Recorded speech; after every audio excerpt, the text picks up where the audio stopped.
like long-lost friends. Rodeos and late-night bends. History before our time. Round pens and pasture rides. Cowboys of the Osage.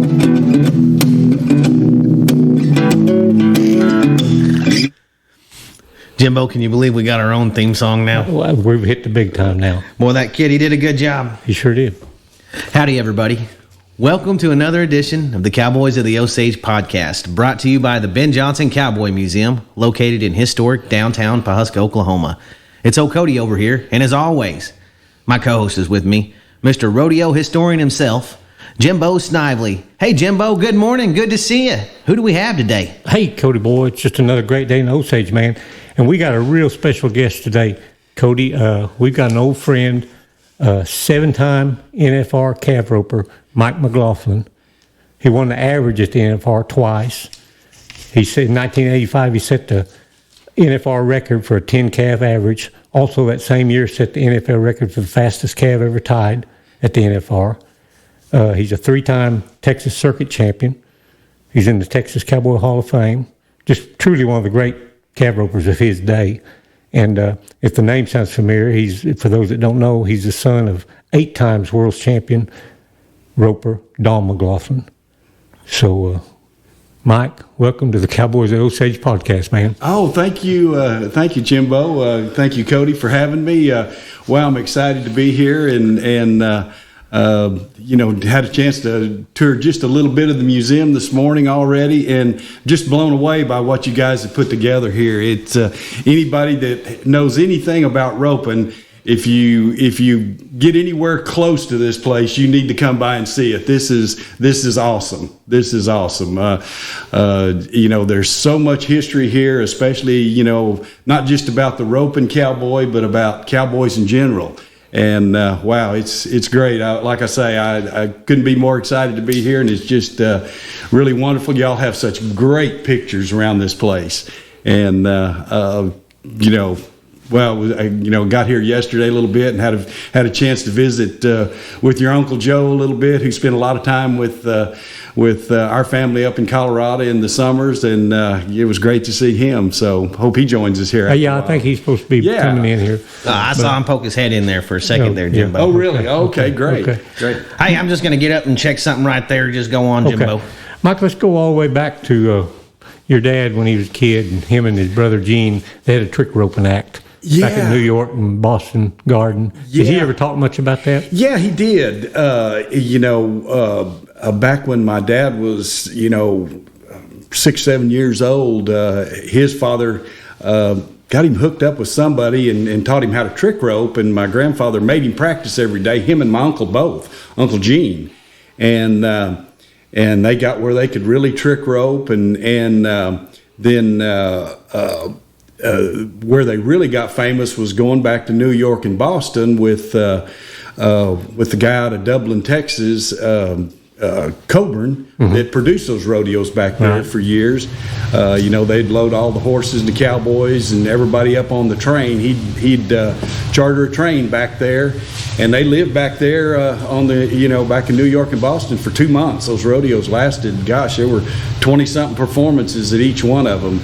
And my dad and Gene trick rope back there as kids from the time they were 5 and 6 till they were almost 20, 21 years old, 15, 16 years straight.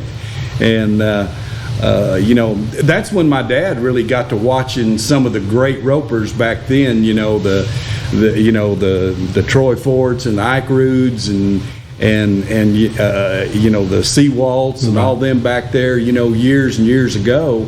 And really got him interested. They told him one time that he was a trick roper. He'd never make a good calf roper, and he said that really spurred him on to be determined to They be shouldn't have told him that. They shouldn't have told him that. My dad was the type, you told him he couldn't do something, come hell or high water, he'd figure out how to get it done. But anyway, No, that's that was his beginning. Wonder how that helped him with his roping later on. Oh, I mean, I think it really helped. I mean, he could, he handled the rope so good, right? And that he could catch. I mean, and that was the big thing back then was roping. Back then was not like it is nowadays. I mean, nowadays there's hundreds and thousands of guys out there that rope really good in all the events. And back then there was just a handful of guys that roped, and there was just a handful of guys that competed full time. And if you could tie all your calves down, you were guaranteed to win money. And he figured that out. He figured out, look, if I can go catch them all and get them tied down, I can win money every week, and that's what I can do for a living. So that's what he did. Raised a family doing it. So, So anyway, can you imagine them train rides out there, Jimbo?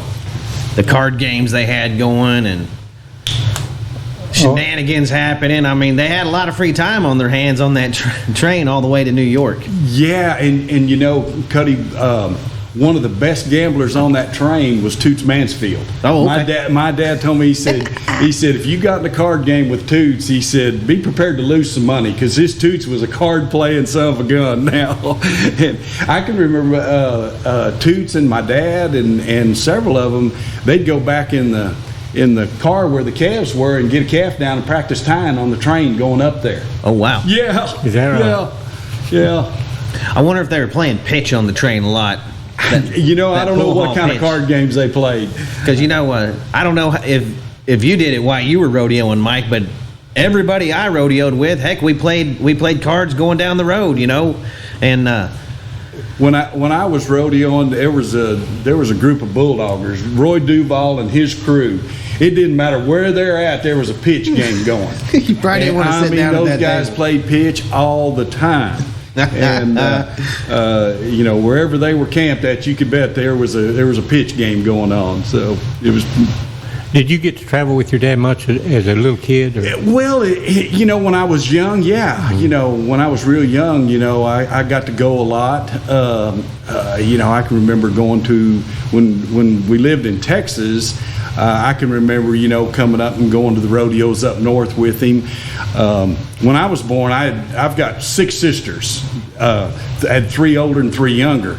And during that time, Mom and Dad would go up north and go to the rodeos in the summer, and they'd take 2 kids, and then 2 would have to stay with Grandma and Grandpa, my mother's parents. They're in Fort Worth. And man, those years I didn't get to go, I was bummed now. But the years I got to go, that was a lot of fun. And met a lot of people up there. I remember, when we'd go to Cheyenne, I got to be good friends with John Dalton's son, Jock. In fact, I need to give Jock a shout out. He's just like a brother to me, and we've known each other since we were 8 or 9 years old. So we've known each other close to 60 years. Oh, wow. And his dad was one of the top ropers from up there in Wyoming, and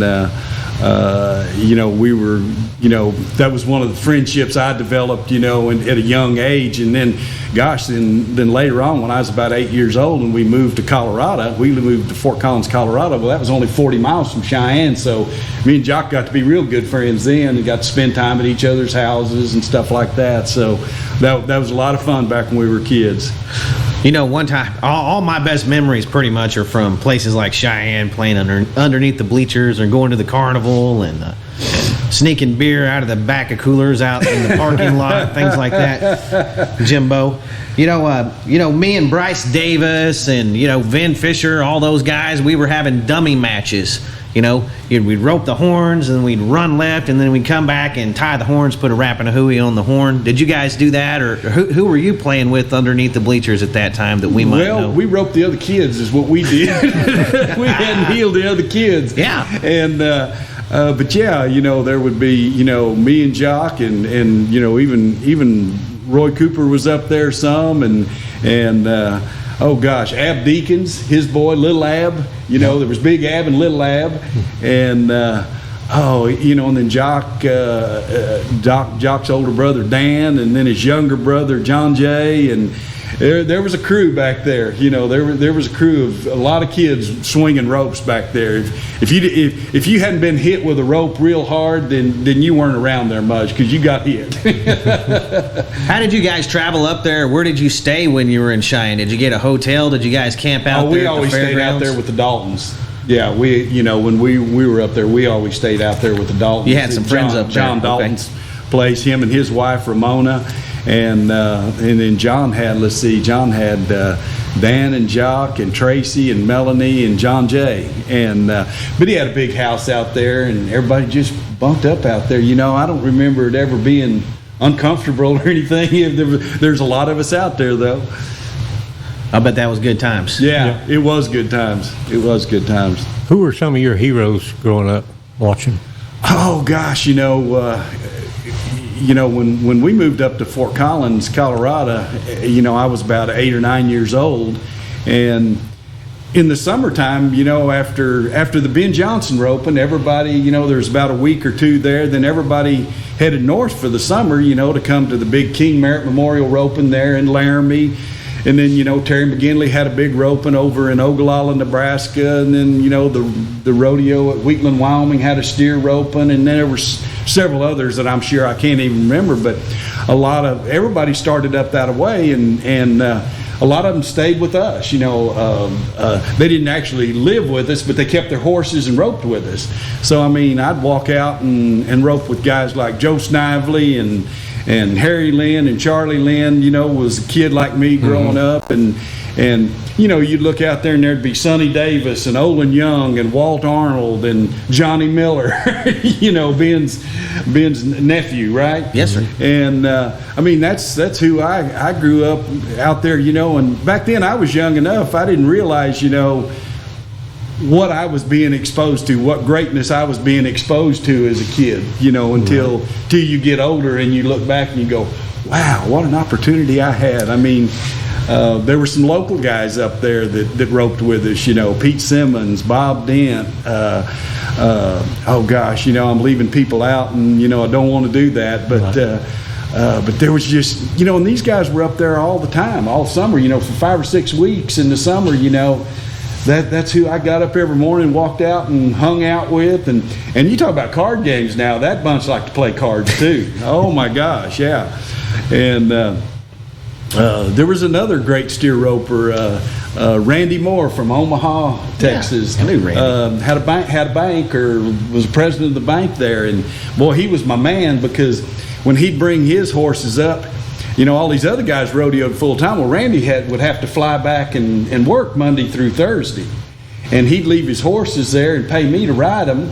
And he left me his car, and that was really cool because I had something to drive. He drove a pretty nice car usually. Yeah, too, he always had a real nice car. So I had a car to drive all summer, or for when they were up there, and all I had to do was drive to Denver and pick him up at the airport on Thursday nights or early Friday morning, and he'd come back and we'd rope Friday, and then they'd be off to the steer ropings and the rodeos all weekend. Then I'd take him back to Denver on Monday, and he'd fly home and work, and then I'd pick him up, and during the week he'd pay me to ride his horses. It was old Randy. He took care of me. He took care of me. Jimbo, what naturally comes about when a bunch of guys are out practicing together, it just naturally happens. You're running down the rope practicing tying, you're running from the box practicing, roping. Match ropings break out. Match tie-ins break out. Can you only imagine some of the matches that broke out in their practice pen between some of those legends? I can only imagine. They had to have some tie-in contests. They had to have some steer roping matches. They had to have some calf roping matches. No doubt about it. Yeah, people used to ask me, said, Mike, did you get nervous when you rodeo? I said, not really. I said, shoot, I used to rope in front of the greatest ropers in the world when I was a kid, and they were all messing with you, Oh, yeah. You talk about the steer rope and all those guys, we'd put a steer on a sled. Yeah. And there we had a couple of night lights, so we could sled half the night.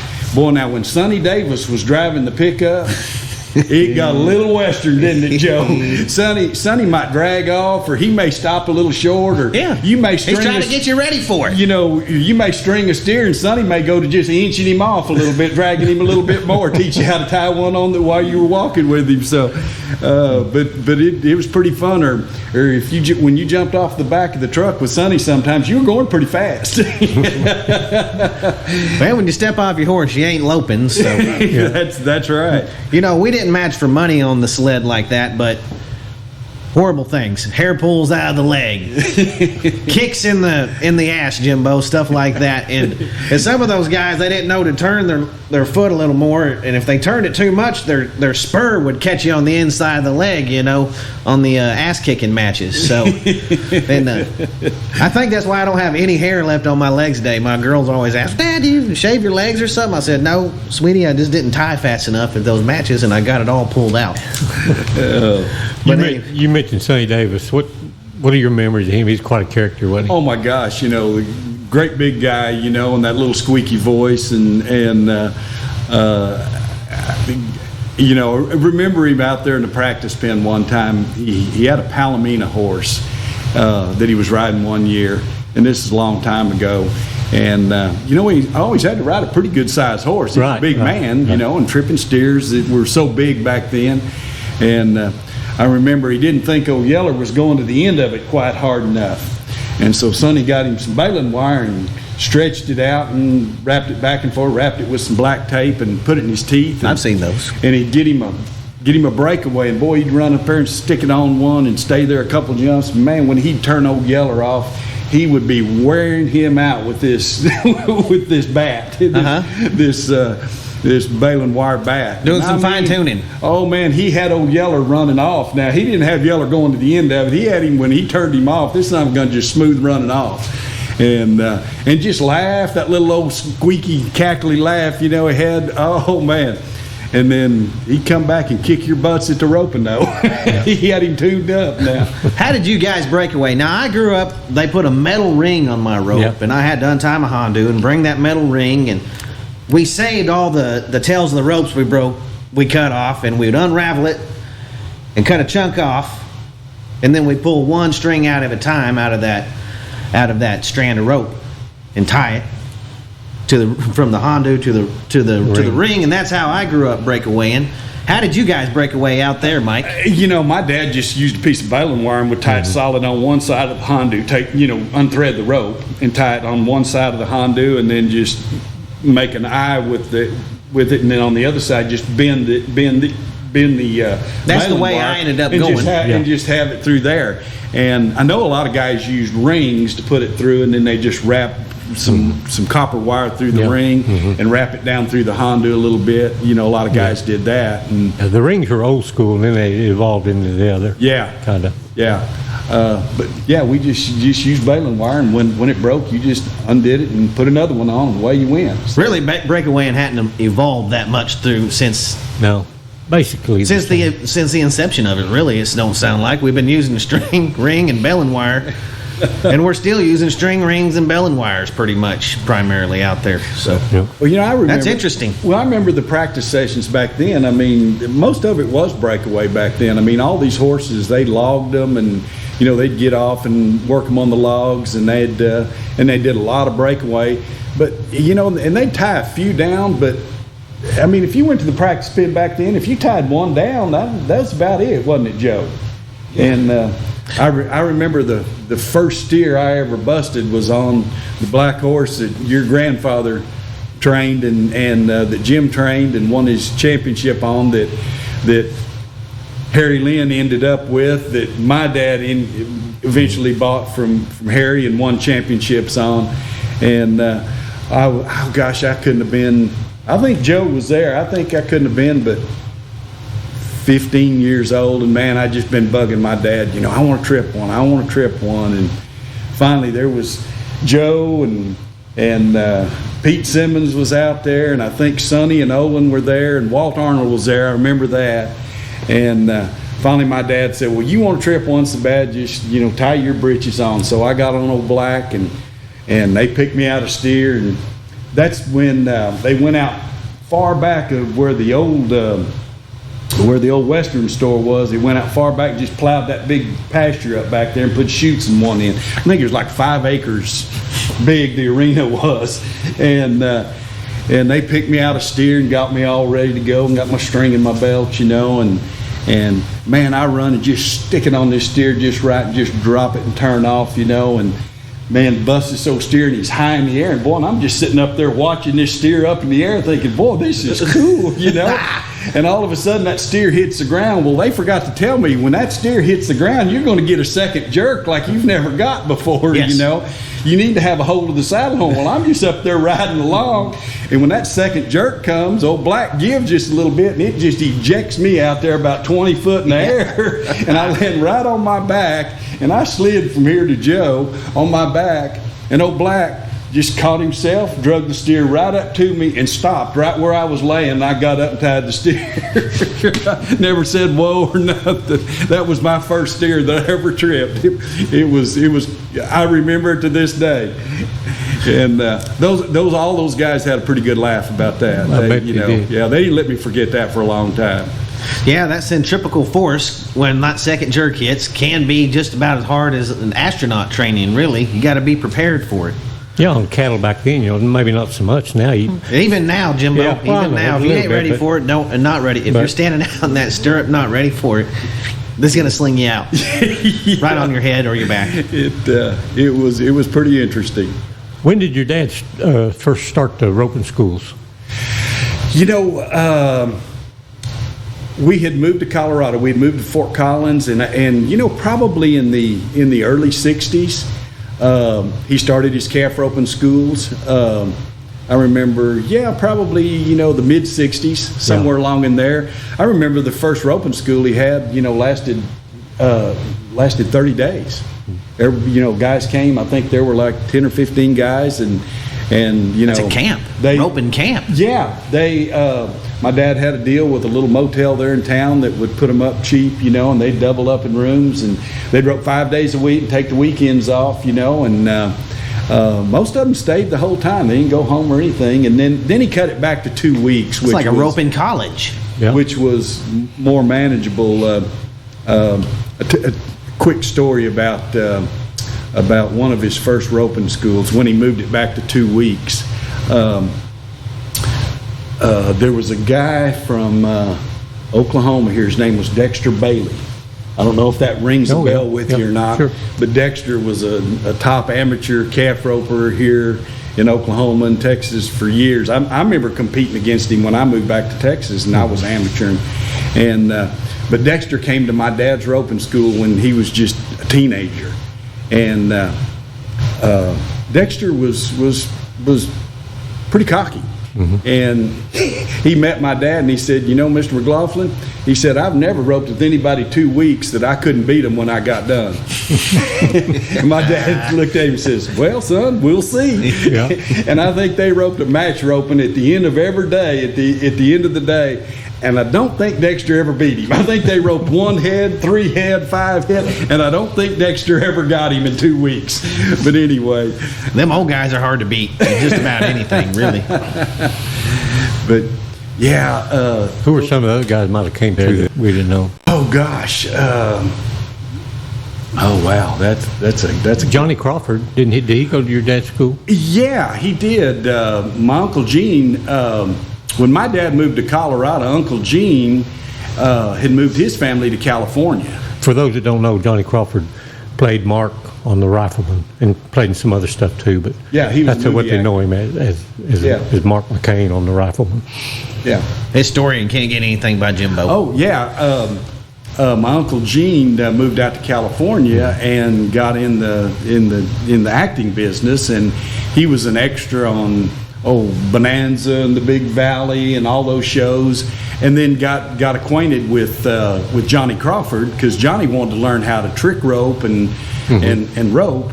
And then Johnny came to one of my dad's roping schools. I think Gene came back with him and all that. But he was quite a guy, a great guy. Yeah. Just passed away within the last year or so.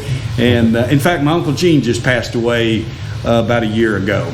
And gosh, Gene was early 90s. He did a lot of cameos and stuff in the movies, didn't he? Oh, Trick yeah. Rope. Wasn't he in Urban Cowboy? Didn't he do some trick roping he trick in that? roped Yeah, I thought he did. in the Urban Cowboy, and he worked in a lot of films out there, and a lot of daytime, the old westerns and Right. stuff like that.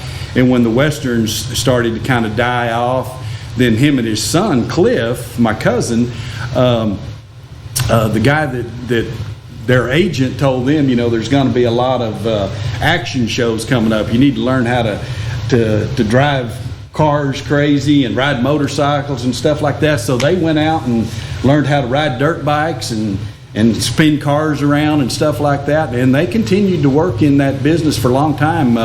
Uncle Gene did a lot of stunts, and then his son Cliff kind of followed in his steps and did a lot of stunt work and a lot of acting, and in fact Cliff's son just did a feature film here a while back, was the lead actor in it, and so yeah, they were in that movie. They were in the movie business a long time out there, and did very well. Cliff's a great guy. My cousin Cliff, he's a great guy, and I tell people that if Cliff would have rodeoed hard, he could have made that national final several years himself. He could get it on. He could stick it on one and get down there and flank and tie one. Now he was a better athlete than I was. Cliff was, as far as just pure athleticism.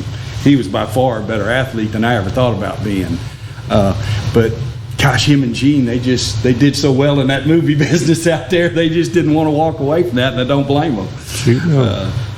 What's some of the shows they did some stunt work for? Oh gosh, Dukes of Hazzard. They do any Dukes? I don't know if they did that. Or the Fall Guy, maybe? I don't know. I'm just throwing some stuff out there. No, I know one movie Gene worked in back in New York years ago. They did a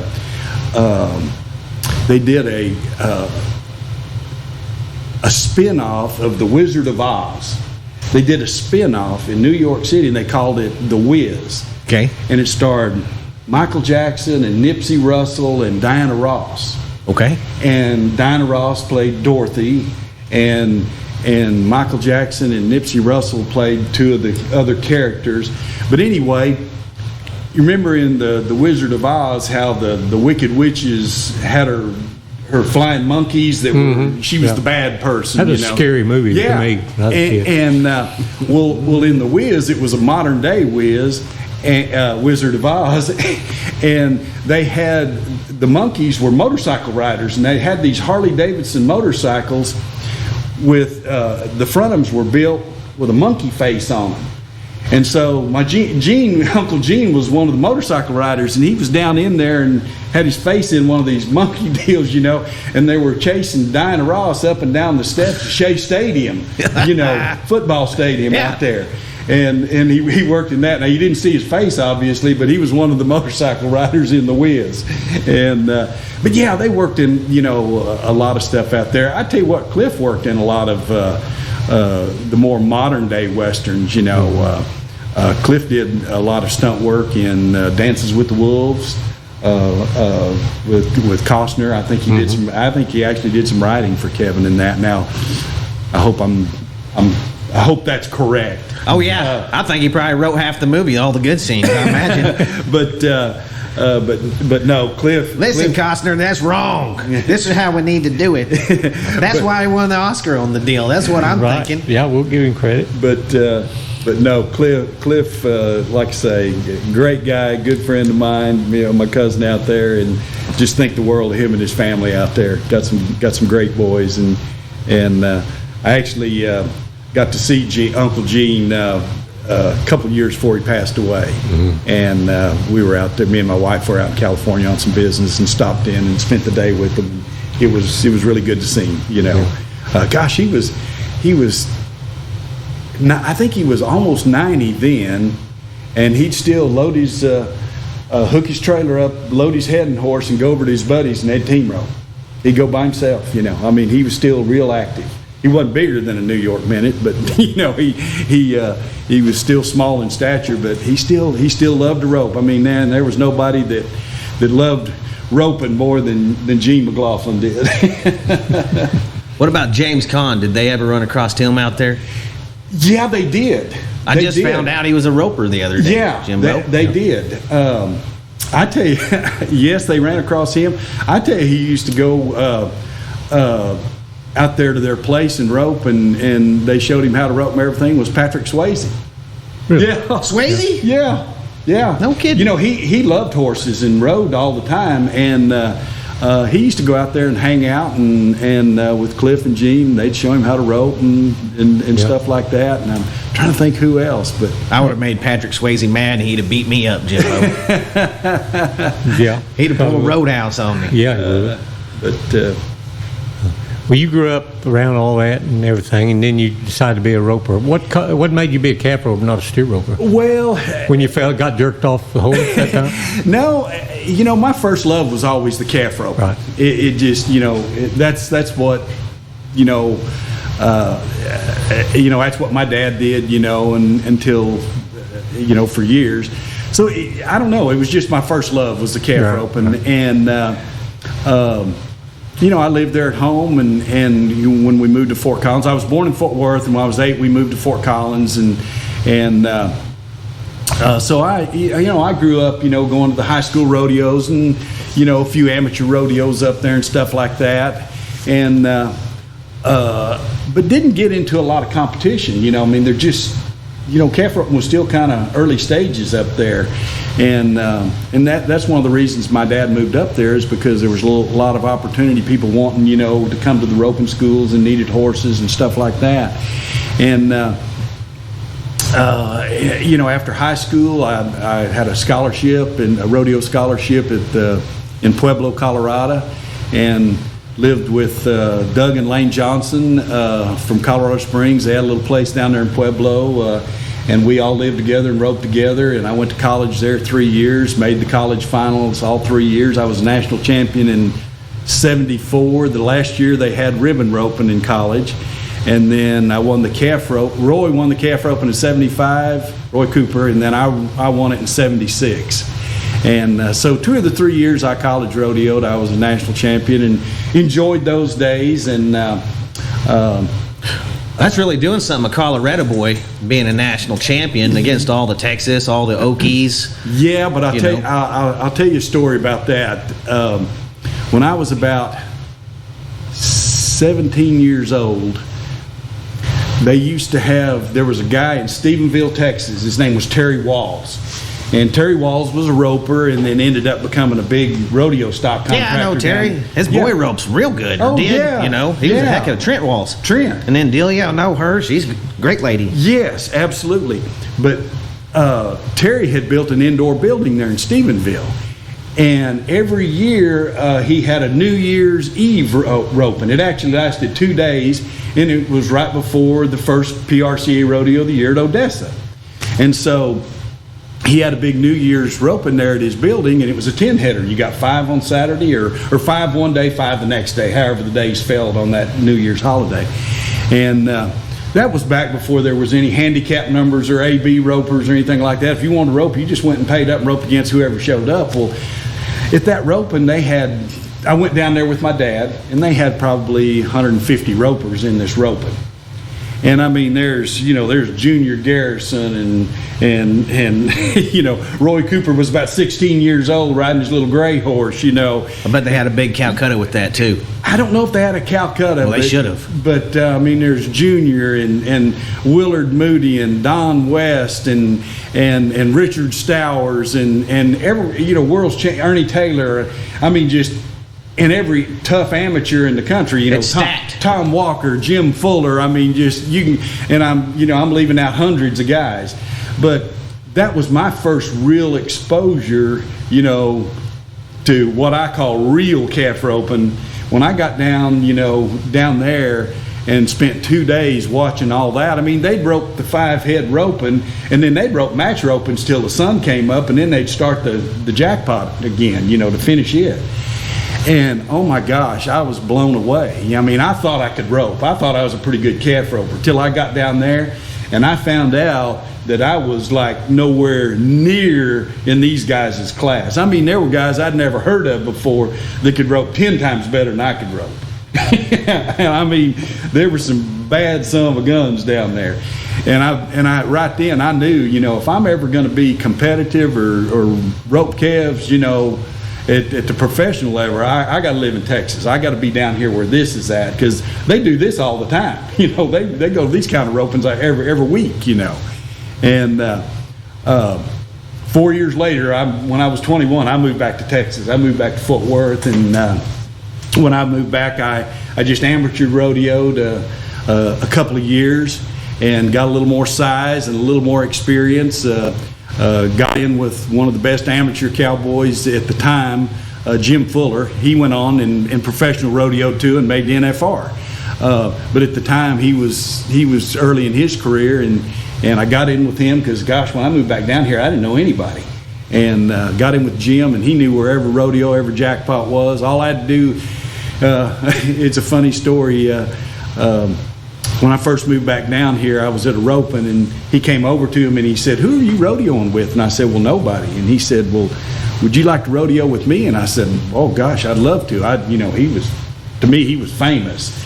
And he said, "Well, here's where I live." He said, "You just need to show up with your horse and your rope can and your clothes bag every Wednesday afternoon." He said, "Don't worry about anything else. We'll be back late Sunday night."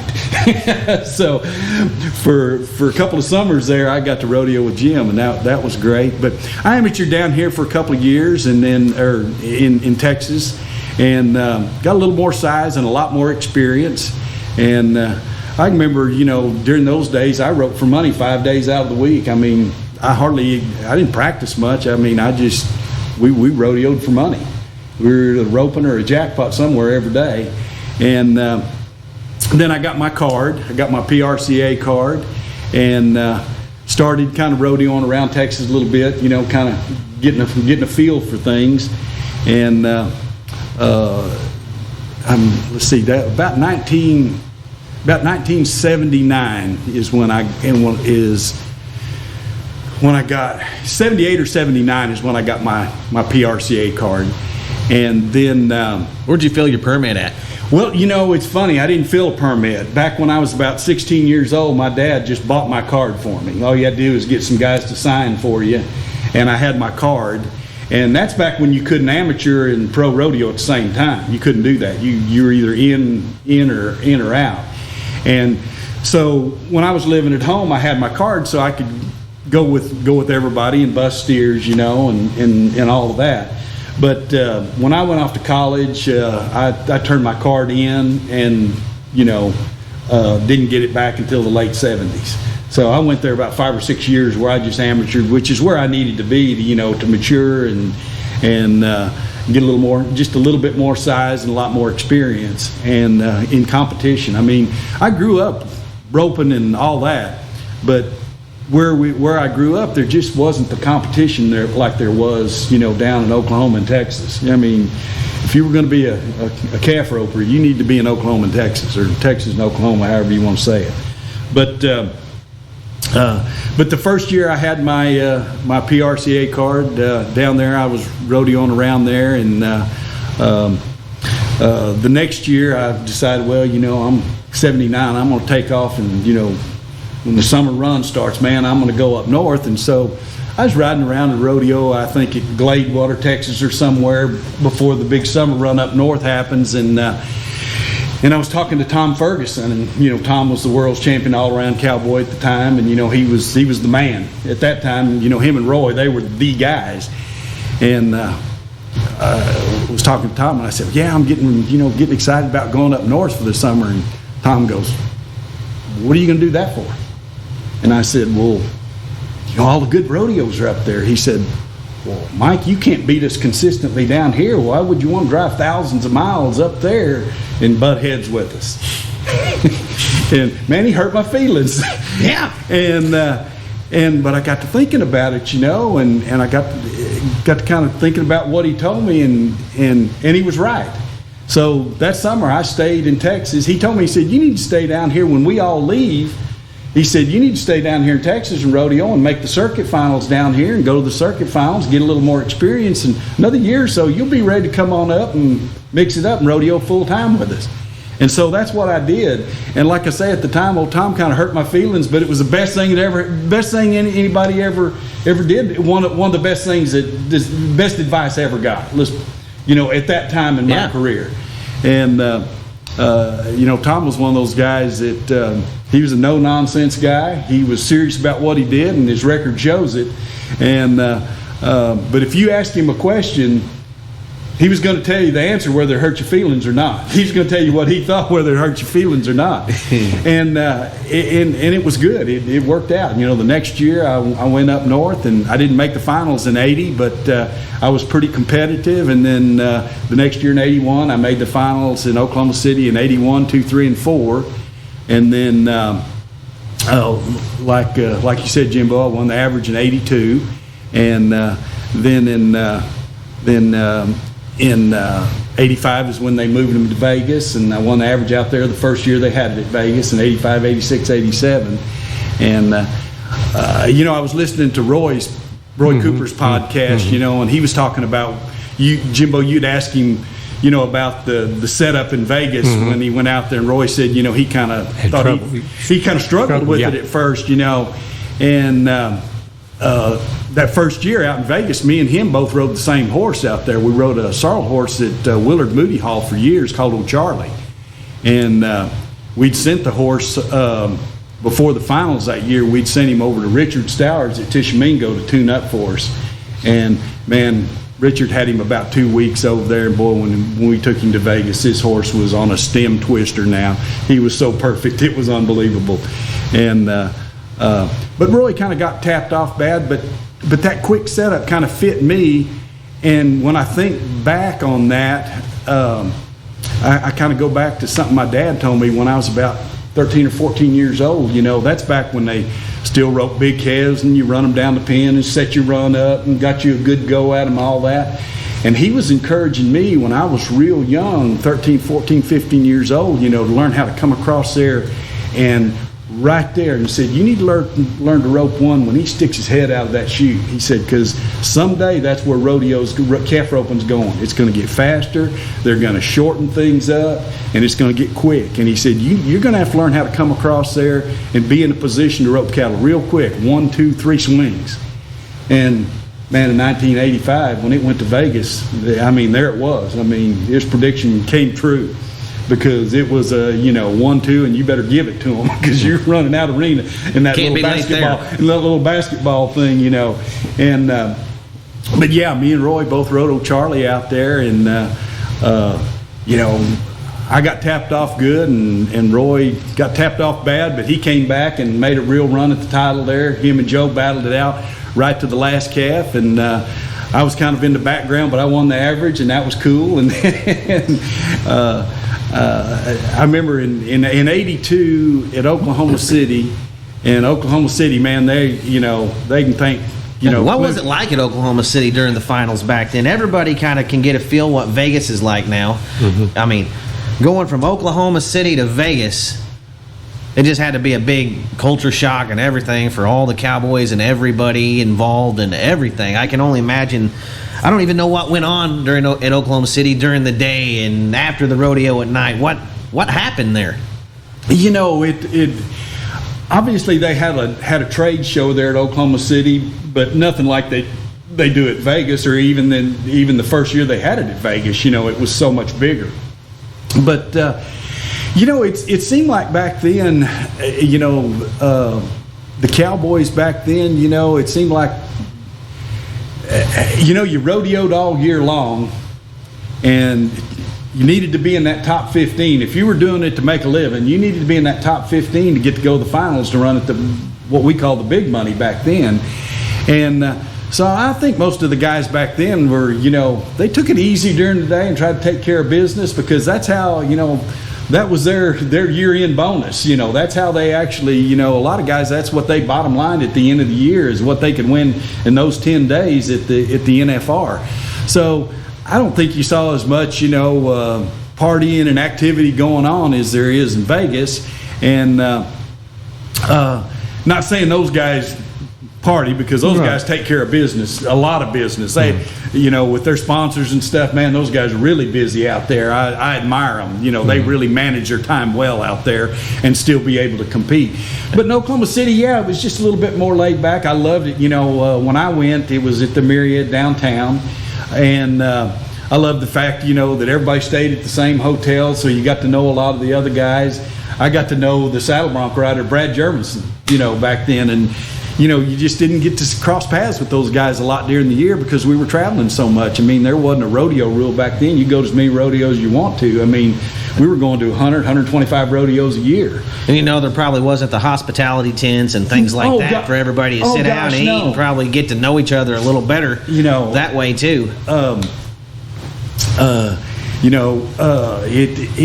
was different. I loved the arena setup at the Marriott. You still had some length. It was still a pretty good size arena. They could score the calves out there, kind of like you'd see at the rodeos throughout the year. So the setup was more familiar. Obviously when they moved to Vegas, it got quicker setup. But I loved it at Oklahoma City. I really did. I love the fact that you went there and you're competing against the other 14 best calf ropers from that year, and it's all even. The calves are as even as they can be. It's all during the performance. It's all right there. There's no slack runs. There's no, I got a wet run or a dry run. It was all right there, and I like that. That was fun. My first year that I made the finals in '81.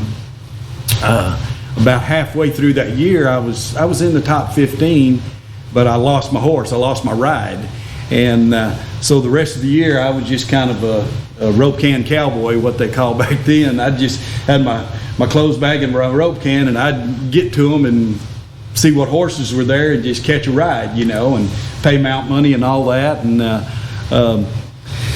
And when the year was over, I won the last big rodeo of the year that year at the Cow Palace. Butch Stoneman hauled his great horse, old Whit, out there, and I got to ride Whit out there. I'd rode him a little bit before, but I got to ride Whit out there. And but gosh, it's just a couple weeks before the NFR, and I still don't know what I'm going to ride at my first NFR. I'm a foot. And Roy Cooper called me one day, and he goes, "Hey, how you doing?" And he said, "You been roping?" I said, "Yeah, been practicing pretty hard." And he said, "Man, you getting excited about your first finals?" I said, "Oh man, Roy, a dream come true, get up there and compete with, guys like you." And like I say, we'd known each other for years. And he said, "What are you going to ride?" And I said, "Man, I don't know." I said, "I'm still kind of in a bind there." And that year he was riding old Whit. And he said, "You don't know what you're going to ride yet?" And I said, "No." I said, I got a couple other options, and I told him. He said, "Oh man, you don't want to ride him." He said, he won't fit up there, And I said, "Okay." And he said, "I'll call you back in 5 minutes." I hung up. In 5 minutes, he calls me back. He said, "You want to ride old Whit with me?" And I said, "Well, yeah." Not only yeah, but hell yeah. And he said, "I just called old Butch." He said, "We can both ride him up there." And I said, "Oh my gosh," So I've been indebted to Roy Cooper my whole life for mounting me at certain times in my career, especially that first year at Oklahoma City, and then the first those 3 years I rode O'Charlie at Las Vegas. Roy owned him and let me ride him, and he was one of the best horses out there in that building. He scored so good, stand flat-footed and just run across there, and that first year, me and Roy run 20 head on that horse in that building at Vegas, and we never left the building, never scored one, never freed him up or anything. And boy, Richard Stowers had him tuned in. When you drop the reins, he was trying to throw dirt clods in the ceiling and get across there and give you a throw. There's a ton of how many calves me and Roy roped 2 swings out there, and he just kept backing in there and running. Never tried to cheat us on a throw or anything. He was a great horse. He was. To this day, he'd still be a great horse out there. They don't come around. They don't come around like them very often anymore. And like I say, Roy let me ride old Charlie out there, and Made me a lot of money. You know what seems crazy to me? I'm sorry, Jimbo. That's all right. But, now they got state-of-the-art trailers. They haul them in, and they got all these things to keep their horses going better. But they don't last as long. I can't figure that out, Mike. But Well, I think some of it goes back to the breeds of horses. I think back years ago, those old foundation quarter horses, were a little bit more cold-blooded. They were just a little bit calmer and tougher and what I call kind of cold-blooded. And, they weren't quite as smart. It might take you 2 or 3 or 4 years to make one, but once you made him, I laugh. I say he was too dumb to figure out how not to do it. yeah, they And took a long time to make then compared to now, too. But nowadays, the breeds are, the horses are more athletic. They're smarter. They're faster. They're quicker footed. I mean, everything. But being smarter, especially in the calf roping, a horse is not built to stop and back up. Mm-hmm. A horse is built to run. And when we ask them to stop and back up, that's not natural for them. It kind of hurts. That's what Jim always said. You're asking more of a cab horse than you are a steer horse. Yeah. That's why you want them fresh. And I believe that in today's world, these horses are smart enough to figure out, whoa, this hurts. Kind of figure out how not to do this so good sometimes. And but these guys nowadays, and the horse training nowadays is progressed so much. The jerks the horses take, and the size of the calves, and things like that's drastically changed. Yeah, but still, it's the miles in that trailer that's hard on them. And you're right. The rigs that they have nowadays with the better trailers and the better axles and and all that makes it easier on a horse when they're going those miles. It really does. And I think that's why, but you still see some great horses nowadays that last a long time, those ones that just, they have it and they're going to continue to do it no matter what. And, I'm still a great rodeo fan, especially a calf roping fan. I'm thinking about some great horses right now. Texaco, Trevor Brazils. Oh my gosh. Holy moly. I saw at that quarter horse show they had a few years ago in Fort Worth or somewhere. They took the bridle off of him, and then old Grumpy of Brent Lewis, they did the same thing, but he did it. He did it for big money and big accolades at the National Circuit Finals. That was old Grumpy at the Circuit Finals. National Circuit Finals up in Pocatello, Idaho. Did you ever go to that, Mike? Yes, I did. I qualified for the National Circuit Finals one year when it was in Pocatello. Don't remember doing very well there, but yes, I did qualify and go up there one year. What about the Cow Palace? Being a steer roper, you don't get a chance to go to, but you read about a lot of these rodeos, some historic rodeos, and some things happening at them. What's it like a rodeo in San Francisco? It's just a big indoor rodeo. They had the slack, 4 or 5 days before the rodeo even started, and the first event at the rodeo was the jumping horses, and that took about an hour and a half, and then they would start the rodeo, and so it was a unique rodeo. It really was. Do I remember people used to dress up on Halloween there or something? Yeah, they used to. I can't remember. I just remember as a kid seeing some of this stuff. Cody, you're exactly right. I do remember that. They called it the buck and ball. Oh, okay. They called it the buck and ball. And the Cowboys would have a big Halloween party out there and dress up, and it'd get a little Western, I can only imagine what's going down there in San Francisco. Oh, my gosh, yeah. Holy moly. And it was the last rodeo, one of the last big money rodeo of the year. Blowing off some steam. Well, and all those guys down there on the bubble making the NFR, man, that's a big rodeo for them. I remember one year I was on the bubble, and I loaded my horse in Fort Worth, Texas, and drove straight to San Francisco by myself to have my own horse out there, to make sure I stayed in the top 15. And I think I won second that year. But, man, it's a long ways from Fort Worth, Texas to San Francisco, California by yourself. I've been there to Pendleton when it was the last rodeo before. It's a long ways home. It's a long ways home when you're 16th after the end of the year. I tell you what, back then, radio was not much, and you didn't have cell phones. You had a lot of thinking to do. as D.R. Daniels told me one time, he said, I rolled my window down and turned the air conditioner off and got my mind on calf roping. And boy, when you got those kind of long drives, you can get your mind on calf roping, I promise you. I bet you've got some good travel stories. What was the one you was telling Joe yesterday about Roy Cooper when y'all had so much trouble? Oh, well, we were up north rodeoing, and we were at Nampa, Idaho. And after the 4th of July run, and by the time you got done driving back and forth to Calgary a couple of times, when Nampa rolled around, you had a little bit of a break. You could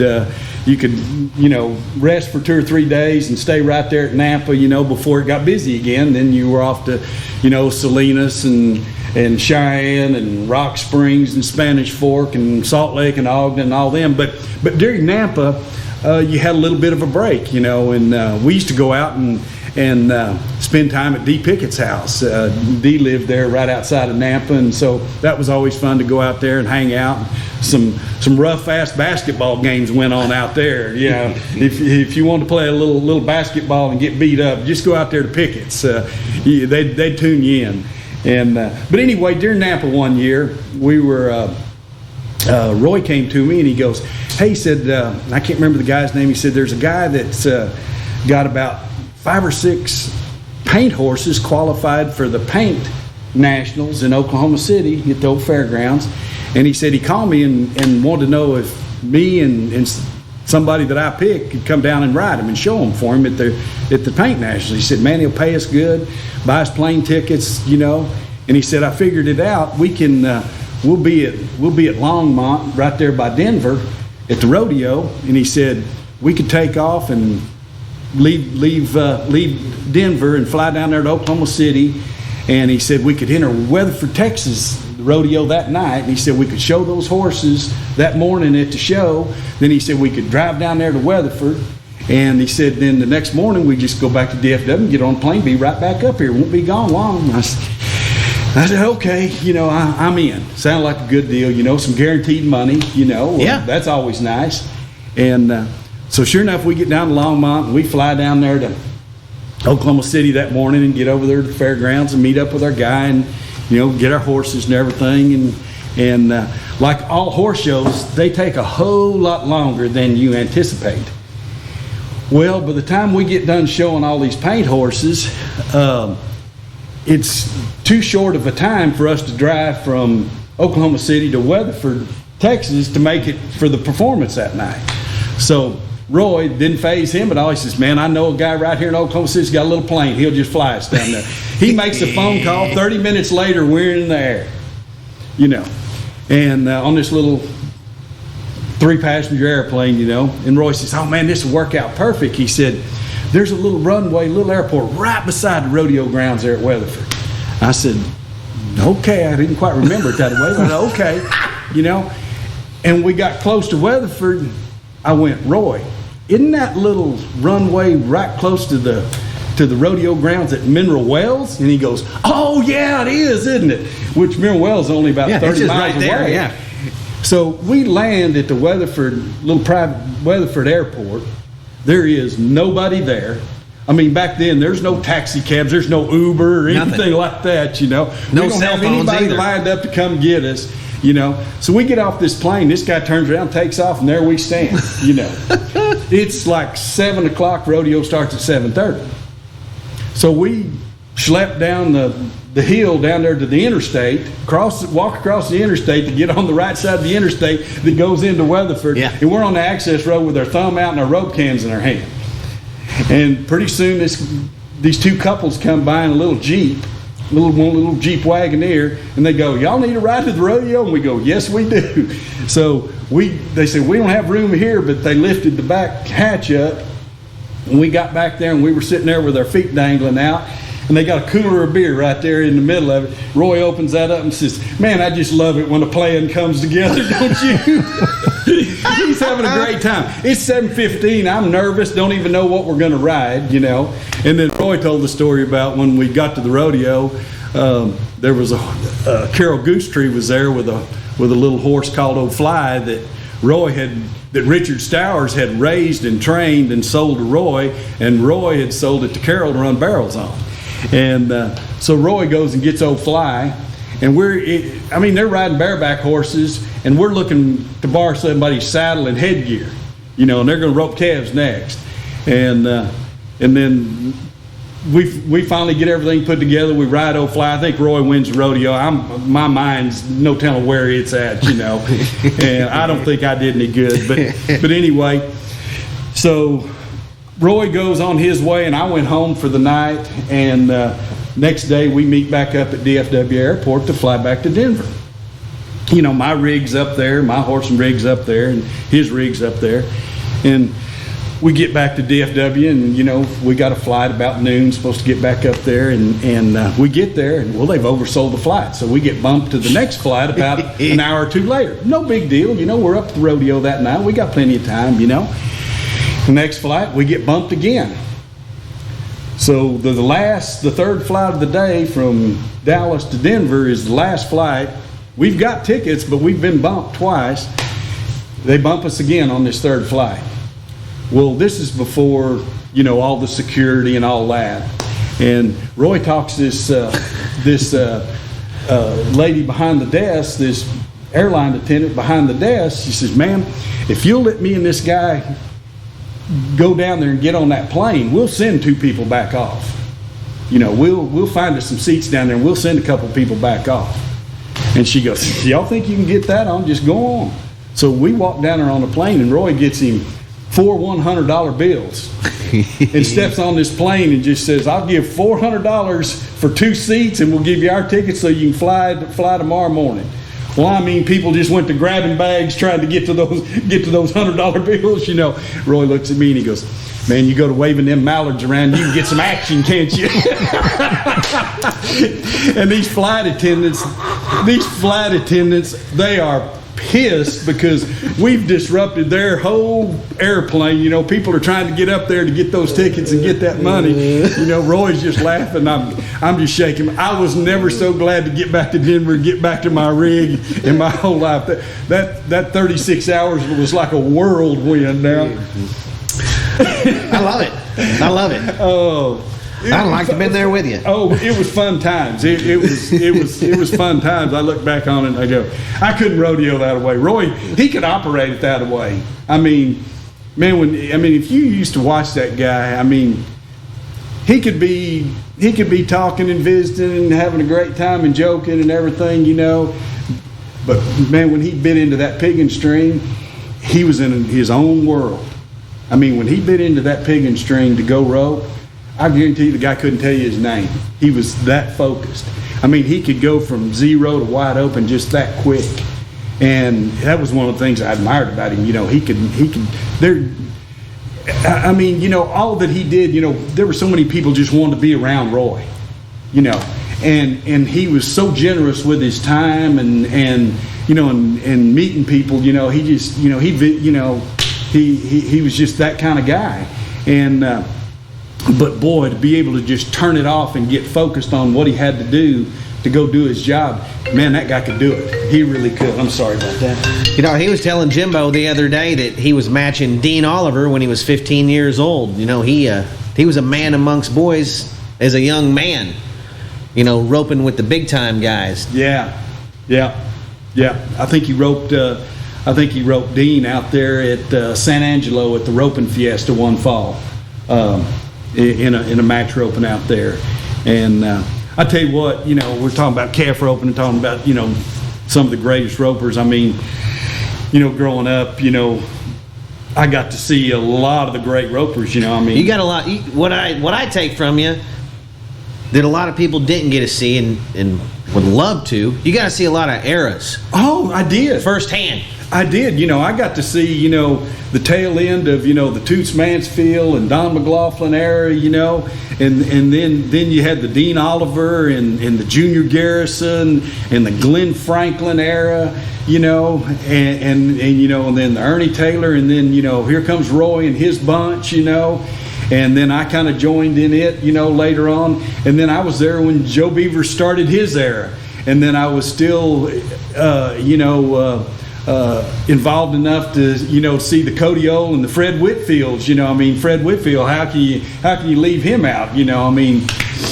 he's only one championship away from the record, from Dean's record, And so, I mean, I was really fortunate in the age that I was to see a lot of the older guys, and then that era, after the Tootses and my dads and the Troy Forts and all of those great ropers, saw them, and here again, I know I'm leaving a lot of them out, but to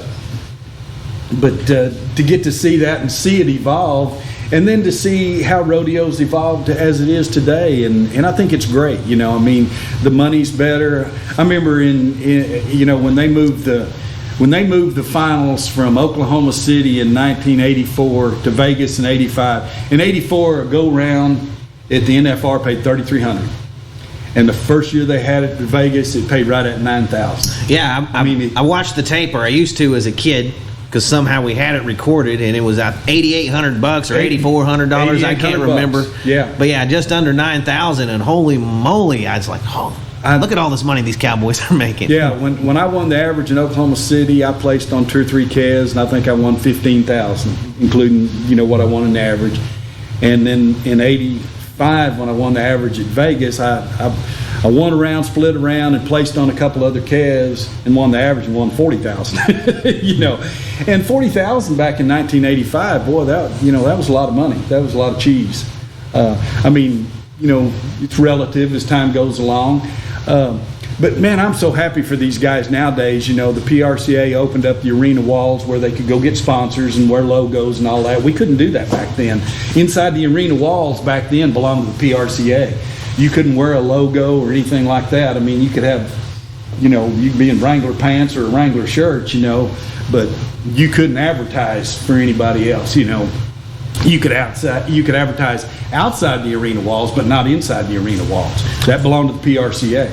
Yeah, this rodeo business it's changed drastically, just totally drastically with the Cowboy Channel. I feel like a lot of these guys, Channel, that's wonderful. A lot of these guys, they have real sponsors now, real money, instead of just 20% off your Wranglers or something like that. There's these guys are making real money to help them get down the road now, and I see the professionalism taking a big step up in a lot of these Cowboys. They don't have what I call the old cowboy mentality.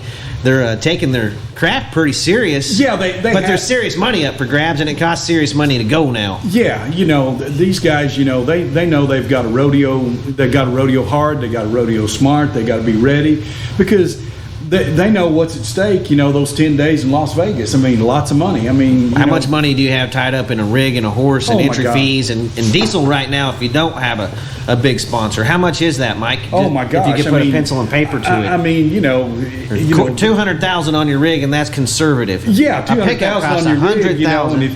If $200,000 on your rig, this is just to get you started in the calf roping business. Yeah, and if how much is a horse? $100,000 for a mediocre calf roping horse, and that ain't even. Then we're talking expenses and entry fees. There's whatever bills you have. $100,000 there for the year on fees and diesel, probably spare tires and things like that. We're talking $400,000 just to get you started. Yeah, to go down the road, you need to be prepared to spend. If you want to be a rodeo cowboy these days. Yeah, if you're going to do it for a living and that's going to be your source of income, you've got to do it as a business, and you've got to be able to promote yourself, and to promote yourself to these good sponsors, you got to be a stand-up guy. You got to have a good reputation. You got to be the right kind of person. You got to be personable. You got to spend some time and meet and greet, and that's what I was saying about the guys at the NFR nowadays. I mean, they have a lot of sponsorship obligations, during the day, and they actually have a lot of fans. I think these Cowboys have a lot of fans now because millions of people are watching them. They're finally getting familiar with who they are, what they look like. They even know their horse's name now. Absolutely. And on the barrel racing, even the horses have fans. I feel like, let's go Barbie doll. I don't know what all the best barrel racing horses' names are. The Cowboy Channel is just, you just can't say enough about that. It's changed the game. It has. It's made rodeo so popular, and I credit some of it back to the PBR, though. I mean, when they broke away and formed their own organization and started getting it on TV on a regular basis, they got fans. You know, when people started being able to see the PBR, you know, almost weekly or every other week, they started getting a lot of non-rodeo people as fans.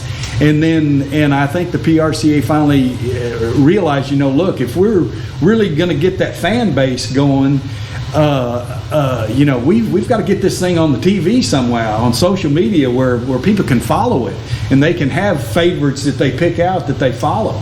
And the Cowboy Channel has made that so, you know, has made that happen. Well, you can go back and watch if they had a scoreboard there and they had a rodeo there. You can go back and watch rodeos and just one performance from years ago. Now it's a pretty wild deal on their Cowboy Channel app. So as a true rodeo fan and a true rodeo historian fan, Jimbo's the historian around here, but you know, I love it. I love to go back and watch all that stuff. How would you like to go back and watch all the old Cheyennes or all the old Madison Square Gardens, you know? Yeah, absolutely. It's not going to happen now, but gosh, dang, it would. Wouldn't it have wish been we that? had them all on video, because the Cowboy Channel could have them all on their app right now. You could just click a button and watch them. The first year they moved the finals to Vegas, I want to go around one night. And back then, they didn't have the big buckle presentation. It was a new thing. It was just they're figuring it out. But they had a buckle presentation every night. It was down at the Stardust. And the first go-round I won, we went down there to the Stardust, you know, like they do to get your buckle that night. Ben Johnson presented me with my buckle. That's big stuff. I tell you what, it was exciting to win the NFR. It was almost as exciting to get that buckle that night and shake his hand. I mean, boy, that was so cool. I bet. Yeah, that was so cool. Cody, right behind your head there is one of the most famous rodeo pictures of all time, and we got Ben Johnson and Casey Tibbs, but also got Mike's dad, Don, there on the far right. Yeah, and Bill Linderman. Bill Linderman. Bill Linderman was the driving force behind the RCA, you know, becoming what it is today. Yeah. And Todd Watley there on the end. Yeah, Todd Watley. This is in my top 5 rodeo pictures. Might be the number one. You know, the one with all the guys and Pendleton standing in the arena, all the world champions. Yeah. I love that picture. I love this picture. There's only a couple of them. Casey Tibbs on the cover of Life magazine. That's one of my favorite rodeo pictures of all time. Do y'all have a picture of the when Roy had a big roping up there when he was living in Childers? Roy Cooper, when he had his roping there in Childers, and he had all the living world's champion calf ropers show up and took a picture of them. Yeah, it's a great picture. I mean, my dad was still alive. You know, there was Dean Oliver, who's still alive. But do you have a copy of it? I can get y'all a copy of it. Yeah. Yes, absolutely. Send us a copy. I don't even think I've ever seen it. Do you? I think well, I'd like to see it. Yeah. Harry Tompkins waving on the bull. That's another classic rodeo picture. Yes. And there's one of Oak Berry bulldogging at Cheyenne, and he has this great big fan of mud like he's water skiing. Yeah. And it's one of the greatest rodeo pictures of all time. How about Ben Johnson roping the calf at Pendleton? You know, there we go. That's a famous I love that picture, Jimbo. That's a great picture. Yeah. But I'm sorry about interrupting you there, Mike. No, not at all. Not at all. Would it be out of place for me to give a shout out to some friends? Shout them out. Shout them out. Well, about 6 years ago, I moved from Fort Worth out to Brown County in West Texas, kind of central West Texas. Met some great people out there, and I just want to shout out to them, to Bud West, and my team roping partners out there, Rex Hudspeth and Ed Anderson, and we've got some other great people that we've met there in town. Lindsay and Scott and Raquel and Brian, want to say hello to them, and but just met some great people out there in Brown County. John Guess, who is the president of the Citizens Bank there. Mickey Nelson, a horse trainer from years ago. Just shout out to some people that are good friends of mine there at home.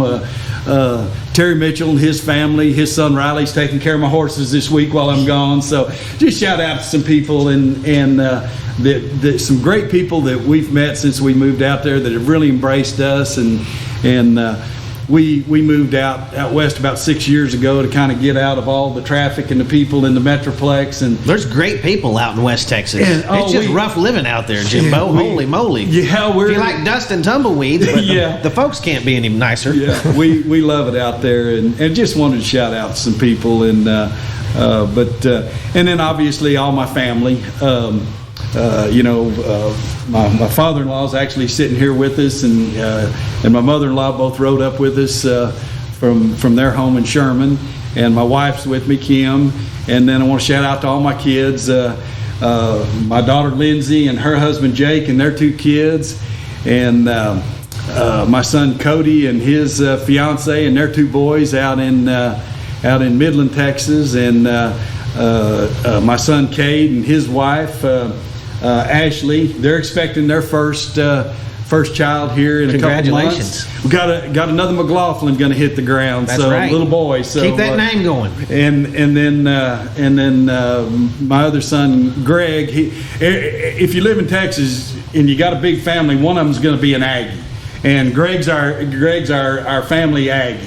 He's a Texas A&M bleeds maroon Aggie down there, and he lives down there by Bryan I need College to name Station. this baby's middle name Don. That's a good Texas name. Anything you put with Jimmy Don, whoever, it'd be a great throwback to hear.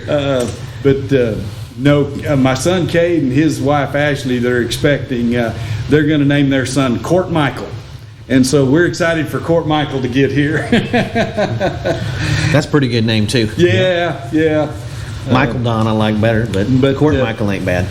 But yeah, throughout all the years, I've had a lot of, back when I was rodeoing, anybody will tell you, your pencil told us a minute ago, if you're going to have some help, if you're going to rodeo, you got to have help, you got to have support. And boy, your family behind you and your friends. My family helped me more than any sponsor ever helped me. But that's exactly. And they right. never regret. They didn't have any money. Yeah.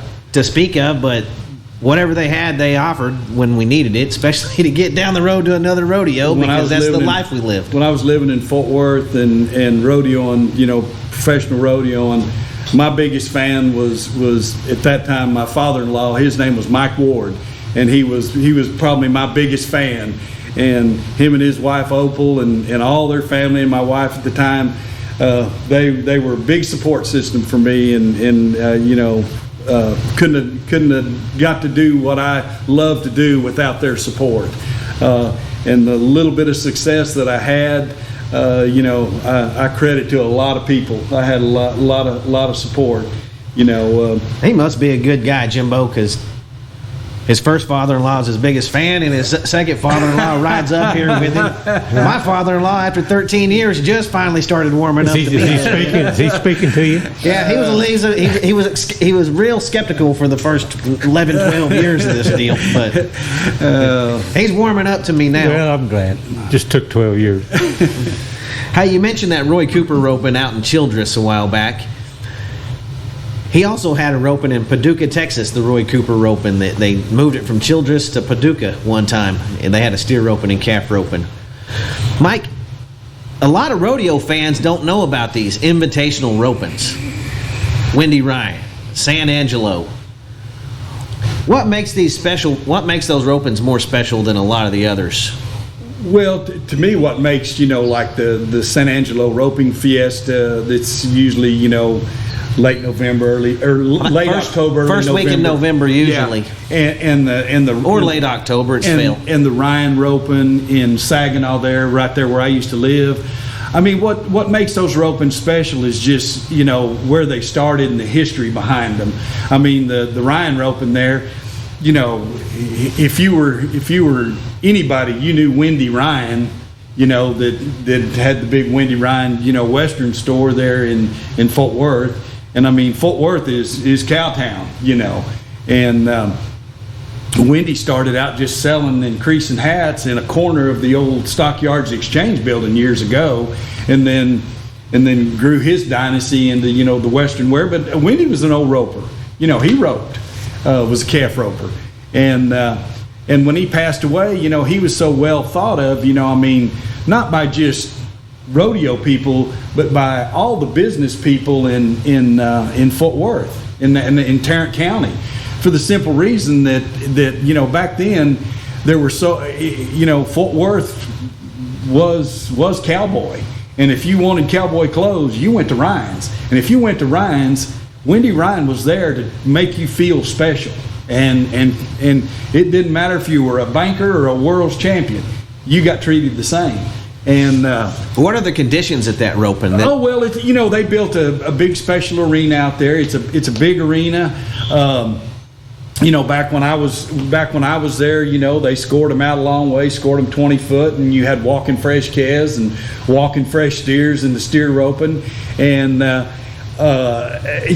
the conditions, big arena. You got to cowboy up a little bit. You got to have a good horse, and you got to rope up, and they still hold to that tradition pretty good there at the Ryan Arena. They've changed the format a little bit. They've added team roping the day before, and it's a great event. And the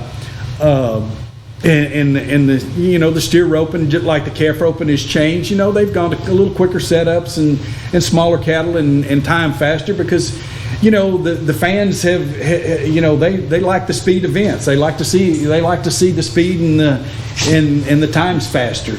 And San Angelo the same way. They've got a big, huge arena. Their format is still pretty much the same. It's invitational. It's the hardest one to get into. It really is. In fact, it was so hard to very exclusive. It was so hard to get into, and it was so hard for that committee out there to make that selection. And keep it to that 35 or 40 ropers. That was really, really hard for them, and they struggled with it. And it got to the point where they were hurting feelings. So what they did, and to me, and it was a great idea, was that they would invite 35, and they would hold 4-5 spots open, and they would have a preliminary open roping the Friday before. They still do it that way. And the top 5 in the average in that preliminary roping get an invitation rope the next day with the big boys. And I think that was a great way to do it, and they still do that. And I just can't say enough about that committee out there. I mean, Tony Churchill out there is to me has been the driving force and kept that thing together and kept it really going. There's been a lot of greats out there that have been involved in making that roping what it is. I mean, in the match roping out there, they still have a 12-head match calf roping between 2 of the top guys at the time. They find the best 2 to match. They find the best 2. I mean, man, some of the best match ropings I have ever watched were at San Angelo. And when Roy Cooper and Tom Ferguson roped out there, and I think they roped I think 5 times out there. And, Roy and Tom were friends, but they were friendly, fierce competitors. In other words, they wanted to beat each other. Yeah. There wasn't any love. When it came time to rope, there was no love lost. And, man, them guys, they showed up with their best horses, and I'm telling you, they were ready. And when they roped, it was good watching. I mean, they roped their butts off out there. They roped some great ropings. You ever been out there, Jimbo, to that roping? No, never have. Holy moly. You got to see all the gambling goes on during this match. It's the craziest thing you've ever seen. Money passing hands, money passing hands, left and right. And most of the time, back in the old days, probably not now, these ropers, they bring their own guy with them to represent them. And they take bets on their behalf down there or something. I mean, it was a pretty wild deal. I saw it when I was a kid. I mean, those grandstands would be packed on both sides all the way down. I think that arena is 600 or 700 foot long, and there's grandstands down both sides, and they'd just be packed for the calf roping and the steer roping the second day. And I mean, you talk about roping fans now, they came. I mean, out in West Texas, people ask you, you going to Angelo? And everybody knew what that meant. That meant to the roping fiesta. You going to Angelo? If you said if you're going to Angelo, they knew. Heck yeah, we're going. It was a big party. I mean, it really was. I mean, big time. People would show up there and party Friday night, go to the calf roping Saturday, and then in the Coliseum, they had the dirt out and the floor, and they had a big band. They had a dance there, and I mean, it was packed full. And then they'd get up the next morning, go to Buston, on Sunday. I mean, it was it was a social event of the season in San Angelo. The Roping Fiesta was, and it's still a big event. They've still held it together and stayed with a lot of the tradition.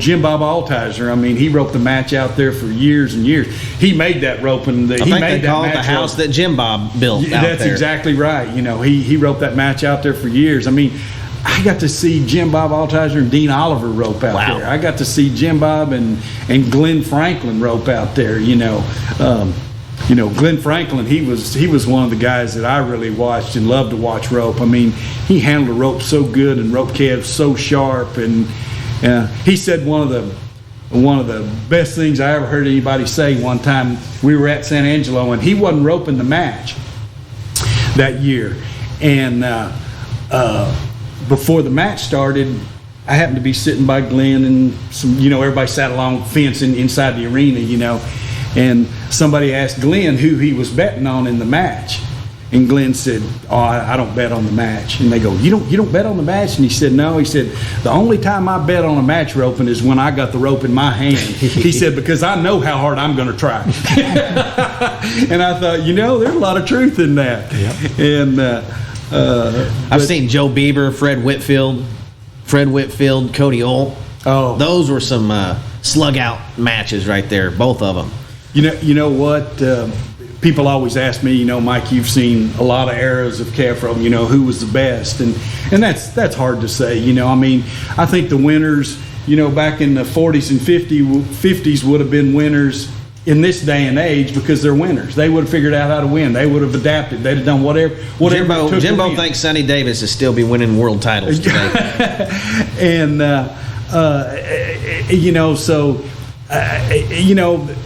they asked me, who do you think's, who do you think's the greatest you ever saw? And I said, well, there for a long time, to me it was Roy Cooper. Roy was such a complete roper. His foundation was so good. He just didn't have a hole anywhere in his roping. He rode good. He could read cattle so good. He handled his rope so good. He roped real sharp. Obviously, his get off was ahead of everybody else. He could rope and get off and be there when they hit the ground. And then he perfected that little short wrap tie. And Roy tied a lot of big calves in 8.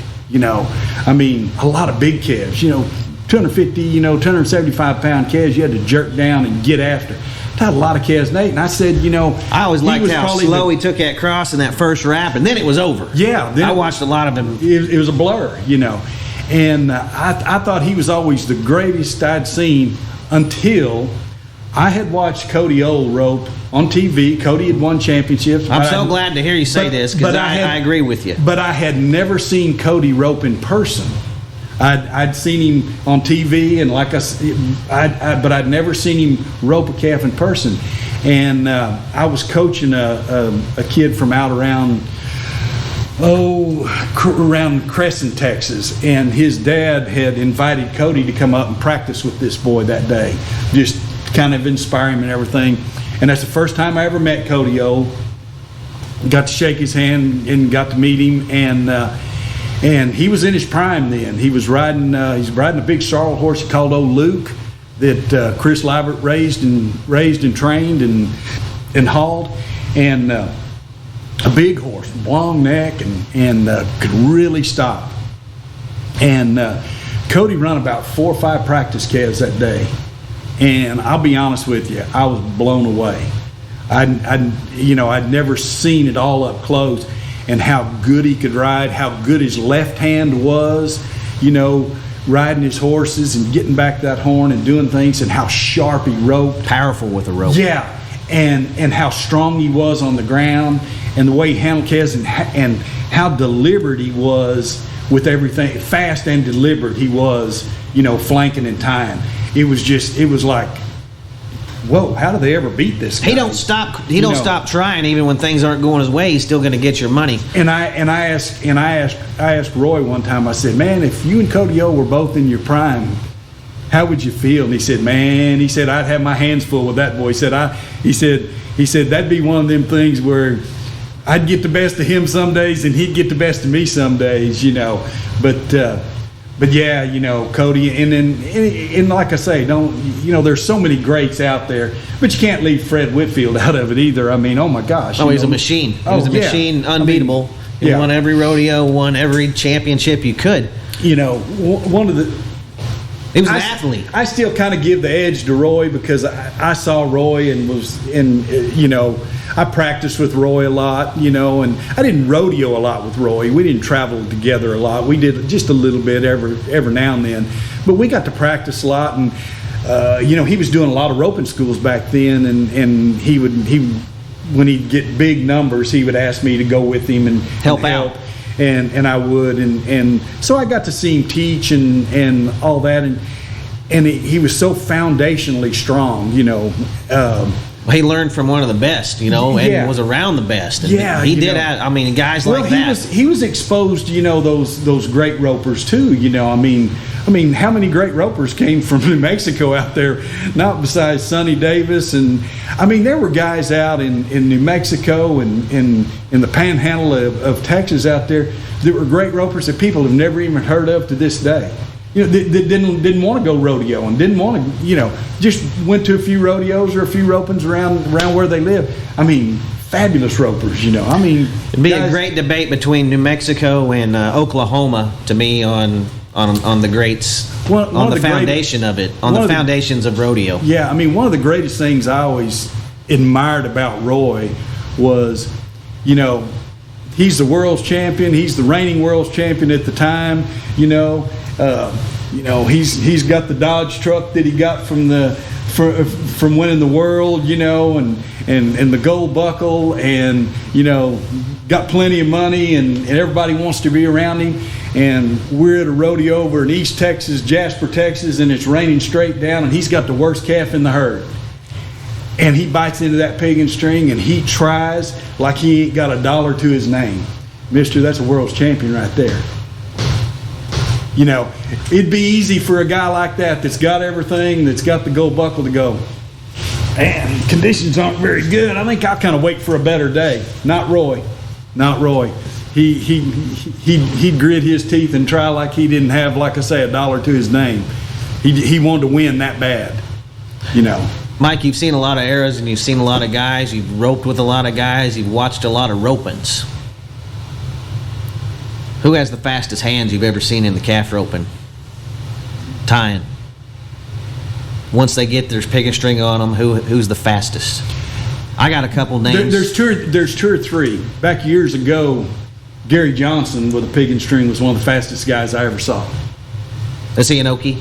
Yes, sir. Right down the road in Okmulgee. There's one Okie. Yeah. Okies are the fastest. Gary Johnson, it was Mike Johnson's older brother. Yeah. He made the NFR several years. I've heard some great getting down the road rodeo stories about Mike Johnson, too. Where he'll leave you at the gas station if you take over 6 minutes to go in and out. There was a guy that roped left-handed. It was really fast on the ground, had fast hands, Tom Walker. One of the fastest guys back when I was rodeoing that I thought had really fast hands as far as just tying one, Ricky Canton. He's right there on the list. Oh my gosh, Ricky Canton just, with that pig and string, he could get after one, And I'm gonna throw one at you, Jerome Schneeberger. You ever seen anything like that? That guy was so big, but he could spin it on like one of the little boys. Not little boys, little guys. Just like he'd about have him half tied before he hit the ground. Yeah. Some of those. Yeah. His hands were just unbelievably fast to me.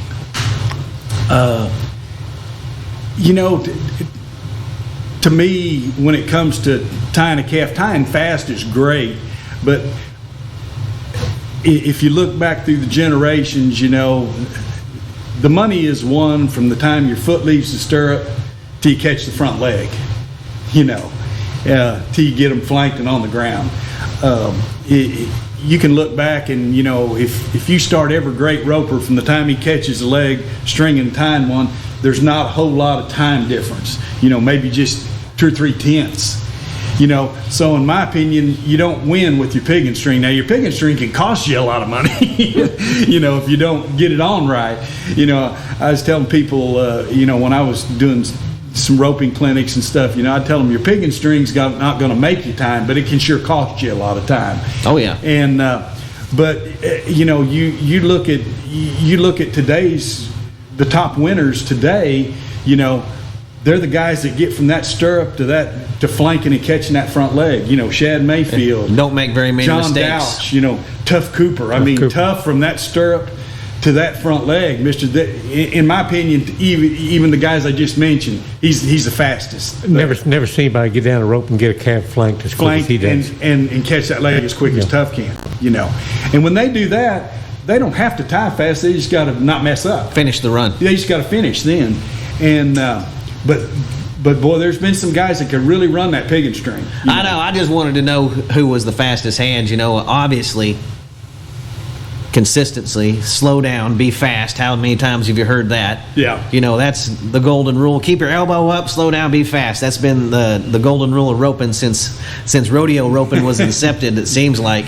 And it takes a long time for dummies like me to get that through my head, but some of these guys catch on at an early age and they understand things like that, it seems like. Well, roping is, in my opinion, calf roping's changed a lot, in the last couple of decades. And really in the last decade, there's just more guys out there that rope really good. There's more kids out there that have more help than we've ever had before. That's right, that have more opportunities. Well, they allow their kids to go homeschool so they can stay home and specialize in roping. And now, you growing up, there wasn't that many big junior rodeos. Me growing up, there wasn't that many big junior rodeos because, I saw the USTRC come along in my lifetime to even up the score. Now it seems like there's junior rodeos or youth rodeos that's just as big as the PRC. You win just as much money going there as you can win at Cheyenne roping calves. And it's turned into a serious business, even on the youth level, I feel like. Yeah, the team roping, that's a whole nother animal. We don't want to get into that, but in the calf roping, there's just so many guys, rodeoing in the pros today that can win first. This guy may be 60th in the money standings, pull up and win first against all of them. Used to be 20 guys, now it's all of them. Even back when I was rodeoing, I'd say there was 30 guys that you had to beat on a consistent basis to be at the NFR. You just had to beat 30. Out of them 30 guys, you just had to be in the top half. And now those 30 guys were pretty wolfy. Don't get me wrong. But nowadays, you could drop down to 60 or 100. That you got to beat on a consistent basis, and that's made the style of calf roping a whole lot more aggressive than it used to be. You can't back in. Like when I was rodeoing, you could back in there, and if you kind of had them outdrawn that night, you could know. You knew all I got to do is just not make my own mistakes, and I'm gonna win money tonight, or I'm gonna win first tonight at this rodeo. Nowadays, you can't do that. You got to have a good one, and you got to max him out. You got to go fast. Yeah, you got to rope for first, and these guys rope for first. Well, there's not much room from first to sixth nowadays either. Well, there's not. Time-wise, there's really not. Yeah. And I think there's still some strategy involved. And I could show you what I'm talking about if you look back in Trevor's career. Trevor was Trevor was obviously an outstanding athlete and a great horseman, but I think his best feature is just smart. The guy knew how to win, and he knew the situation. If you look back, if you look back at those results from rodeoing when Trevor was in his prime and right up to the very end, a lot of rodeos, give two head, and the first go round you might not see Trevor's name. The second go round, Trevor wins first or second in the second round, but then you look down and he wins fourth or fifth in average, and instead of having a $1,500 rodeo, he has a $4,000 rodeo. And boy, don't get me wrong, this guy won a lot of firsts, lots and lots and lots of them. But if you really look back in all three events, this guy was smart. In other words, the first go-round, he might not have had a calf you could place on in the go-round, but he went and tied him down to get that fourth or fifth place check in that average, because he knew if I come back and draw a good one, I can place in the go-round, and they're going to pay me a little bonus check in that average. And I still think, that there's some strategy that some younger guys coming in need to understand. Look, if it's a 2-head roping, that average pays good. You don't always have to win first. And well, he was a little more serious as a kid, even when we were little kids roping the dummy. He was he was a serious guy back then too. And, I mean, obviously that guy. He's been a man amongst boys for a long time, ever since just we on were a whole kids. nother level. No doubt about it. And it's his ethic on practicing and everything he does, and seems to be the way he lives his life, and everything seems to be. I got to tip my hat to him for sure. No, I back. He's a great champion. Back when Trevor was roping with Patrick Smith, and Roy and Trevor live right next to each other. They have a place. Basically, their places join one another. And I was taking some practice calves up to Roy's house for Tuff and Cliff and Clint one morning, real early. It was January, and it was real early in the morning. I mean, it was just probably 7:30 in the morning. That north wind was blowing. It was cold. I mean, it was cold out. And this was before Trevor had built his indoor arena. He just had his big outdoor pen. And I was pulling up to Roy's drive to go over there to Roy's indoor building and drop some calves off. And I looked down there at Trevor's arena, and there's Trevor and Patrick Smith. And they each got about 5 horses saddled and the team roping steers pinned. And I parked up there and watched them rope. And it was cold out, and it was early. And they might have been the reigning world champion team ropers at the time. They're out there getting after it, and it's January, and they are getting after it, and it's cold and wind's blowing. And I went, that's why that guy's got all them gold buckles. He wants it pretty bad to be out here this morning doing this. I remember when he first cracked out, Jimbo. I think he entered like Laredo, Texas, and Stephenville, Texas, and my dad, they called home. I was at home by myself. They left me home by myself that week, and I was causing some mischief there at home while they were all gone. And I said, "Who's winning all the money at these rodeos, Dad?" Trevor Brazil. I think it might have been his first 2 rodeos he entered. I think he won both of them, and he was tying steers in 9. 18 years old. It was really something else. Yeah. The handwriting was on the wall early with that guy. Very early. Yeah, I think that he was entering the timed event before he even had a PRCA card, I just remember Clint McSpadden always saying, he had ice water in his veins, and he does. He's definitely the most dominant roper with a rope there's ever been. I mean, he's made the national finals, heeling, steer roping, world champion, calf roping world champion, team roping world champion. Yeah. Heading side. In the first year he roped at the national finals, he was heeling. For J.P. Wickett. Yeah. Yeah. That's pretty crazy, isn't it? Yeah. Speed Williams, his first year, he was a healer. These things I didn't. It's just wild to me. Yeah, it is. It is. Because, nowadays it seems like a lot of guys can head and heel both good, but, growing up, it seems like you either had to pick one or the other. Yeah. The headers didn't heel as good as they headed, and heelers didn't head as good as the headers, but now they're deadly on both sides. A lot of guys, but especially old Trevor. He can just rope anything, anytime, anywhere he wants to. You talk. We were just talking about how tough the calf roping is, and how many guys rope good and can win at any time. And boy, when you get over to that team roping, you could just ×2 on that. Times 10. There's so many guys that rope so good in that team roping event. Oh my gosh, it's just incredible. And you get around and go to some of these World Series or U.S. ropings or other associated ropings, and you look at all these little young kids roping them dummies, and you go, buddy, there's why team roping's so tough, guys. I used to think I was a trick roper a little bit on roping the dummy and stuff, Mike. I used to think it. I'm not. But this 14-year-old kid really learned me my lesson one time. And he did stuff that I'd never even seen anybody do before with ease. And he said him and all his buddies can do all these. Yeah. They're just his old standby tricks. Yeah. And taught me to mess with any of these young team roping guys ever again on the roping dummy. This team roping has really revolutionized the equine industry. It really has. There's when Denny Gentry came up with the handicap system years and years ago, and leveled the playing field, so many people got involved.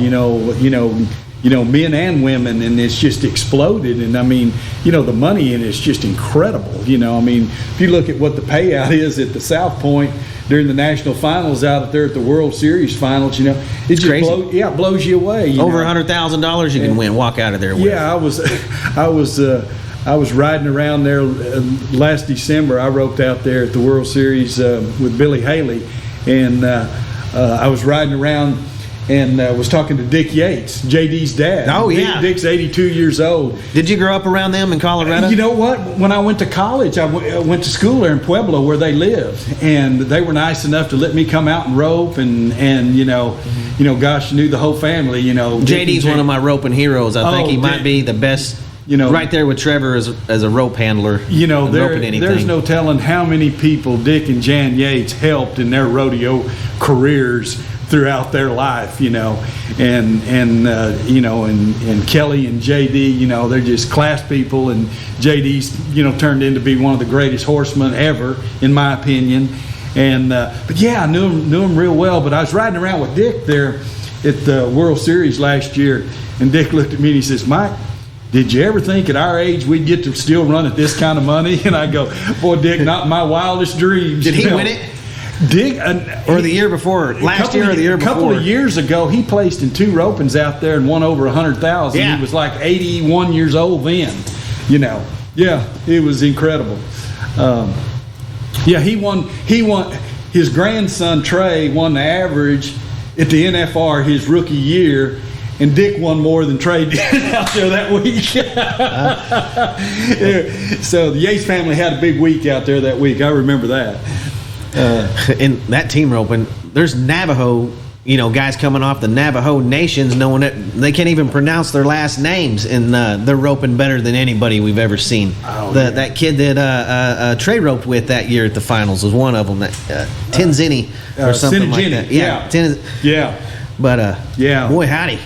And roping has just gotten, it's gotten so big, and calf roping still so popular. People talk to me about calf rope and they go, "Yeah, Mike, but y'all roped great big calves way back then." I said, "Yeah, we roped some big calves, but we roped a lot of little calves too." I said, "I don't want to be known as one of these guys that look at today's calf roping and go, oh well, they couldn't have done that back when." No. It ain't up to the ropers. It's up to our ropers' leadership on what they rope. These guys that are winning nowadays, if they'd have roped during my era, they would have been champions just like they are nowadays. They'd have been NFR, qualifiers and champions just like they are. They would have adapted. If Dean Oliver was roping in today's world, he'd still be a guy to contend with. Just because they were driven and they wanted to win so bad, they would do whatever it takes. And so I still love to follow calf roping. I know it's changed. Quicker setup, smaller calves, and they tie them faster. But it's fun to watch. Their horsepower. These guys have some. Some fire-breathing, horses that can score and run across there and get it on. It's just fun to watch. These guys are really good athletes, and they're they work at it really hard, and they're fun to watch. What about this breakaway? Oh, holy moly! Yeah. You ever seen an industry just pop up out of the blue, out of nothing? Because breakaway isn't a new sport. I'm sorry. No, they've had it in the college national finals, in the high school finals. I don't know for how long. 60s, 70s for sure. I think it's great. I think it's great for the sport. I'm glad to see some of the girls that have been breaking the away rope for market, years, the horse market, everything. Girls like Larry D. Guy from out in Abilene. One of the best ropers I've ever seen. She's been a legend for years. Oh my gosh, yeah, her and Jackie Crawford. And you got to give those girls a lot of credit. They kept pushing that sport along and kept showing people hey, this is a good event for fans. And they kept pushing it out there and getting support. And I think it was the American Rodeo that pushed it over the edge. Yeah. That's what I think personally. Just looking on it. Yeah, so give those girls a lot of credit. They hung in there when there wasn't a lot for them, and now it's paying off. Can you believe what it's done to the horse market? Oh my for God. rodeo horses? Yeah, for people that raise and train horses is what's nice. Not everybody that competes is a great horse trainer. Most of the guys. I mean, I don't ever consider myself a horse trainer at all. I mean, I bought trained horses, and I was pretty good at maintaining them and keeping them working to where I could win on them. But as far as training one, no, I'd never say I was a horse trainer, not even to this day. I mean, if I need help with my horses nowadays, I've got a good friend in Santo, Texas. His name's David Felton. That's who I go see, him and his wife, Lacey. Yeah, like with my team roping horses. Yeah, I know David. Heck of a roper. Made the finals roping calves and steers, I'm pretty sure. Yeah. And we sold him a horse one time, a yellow horse. He made the finals roping steers on. But I never would consider myself a horse trainer. Like I say, I had some good horses, but I bought those horses trained, and I was able to keep them together and physically and keep them working where I could be competitive on them. But nowadays, there's just such a demand for good horses. I mean, look at what Trevor and Miles Baker are doing now. It's unbelievable. Yeah, it is, and it's great. And people are going, "Wow, look at how much they're selling them for." And I said, "Yeah, but look at how good they are."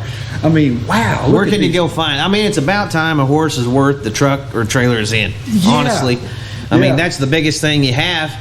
When you can borrow a ride to get there and everything, but you still got to be riding a good horse to win anything. Pretty much. It's not what your trailer is. It's what's in your trailer that'll let you win. Exactly. The trailer will get you where the horse will let you win something. It's been a long time coming on the price of a good rodeo horse in my opinion. I mean, it is, and it's good, and I think because of that, I think you're going to see horse training even get better because now.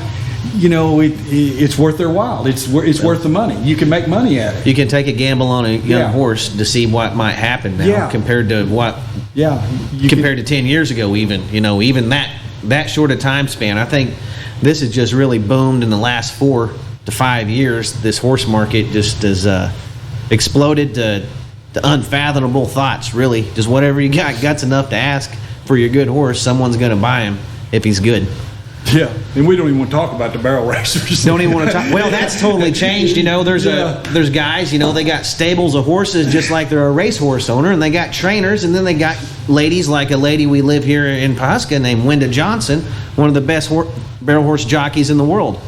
She don't even have to pull a trailer where she goes to some of the times. Yeah, just flies in, gets on a horse they have there for her, and she wins the rodeo, and then she comes back to Pawhuska.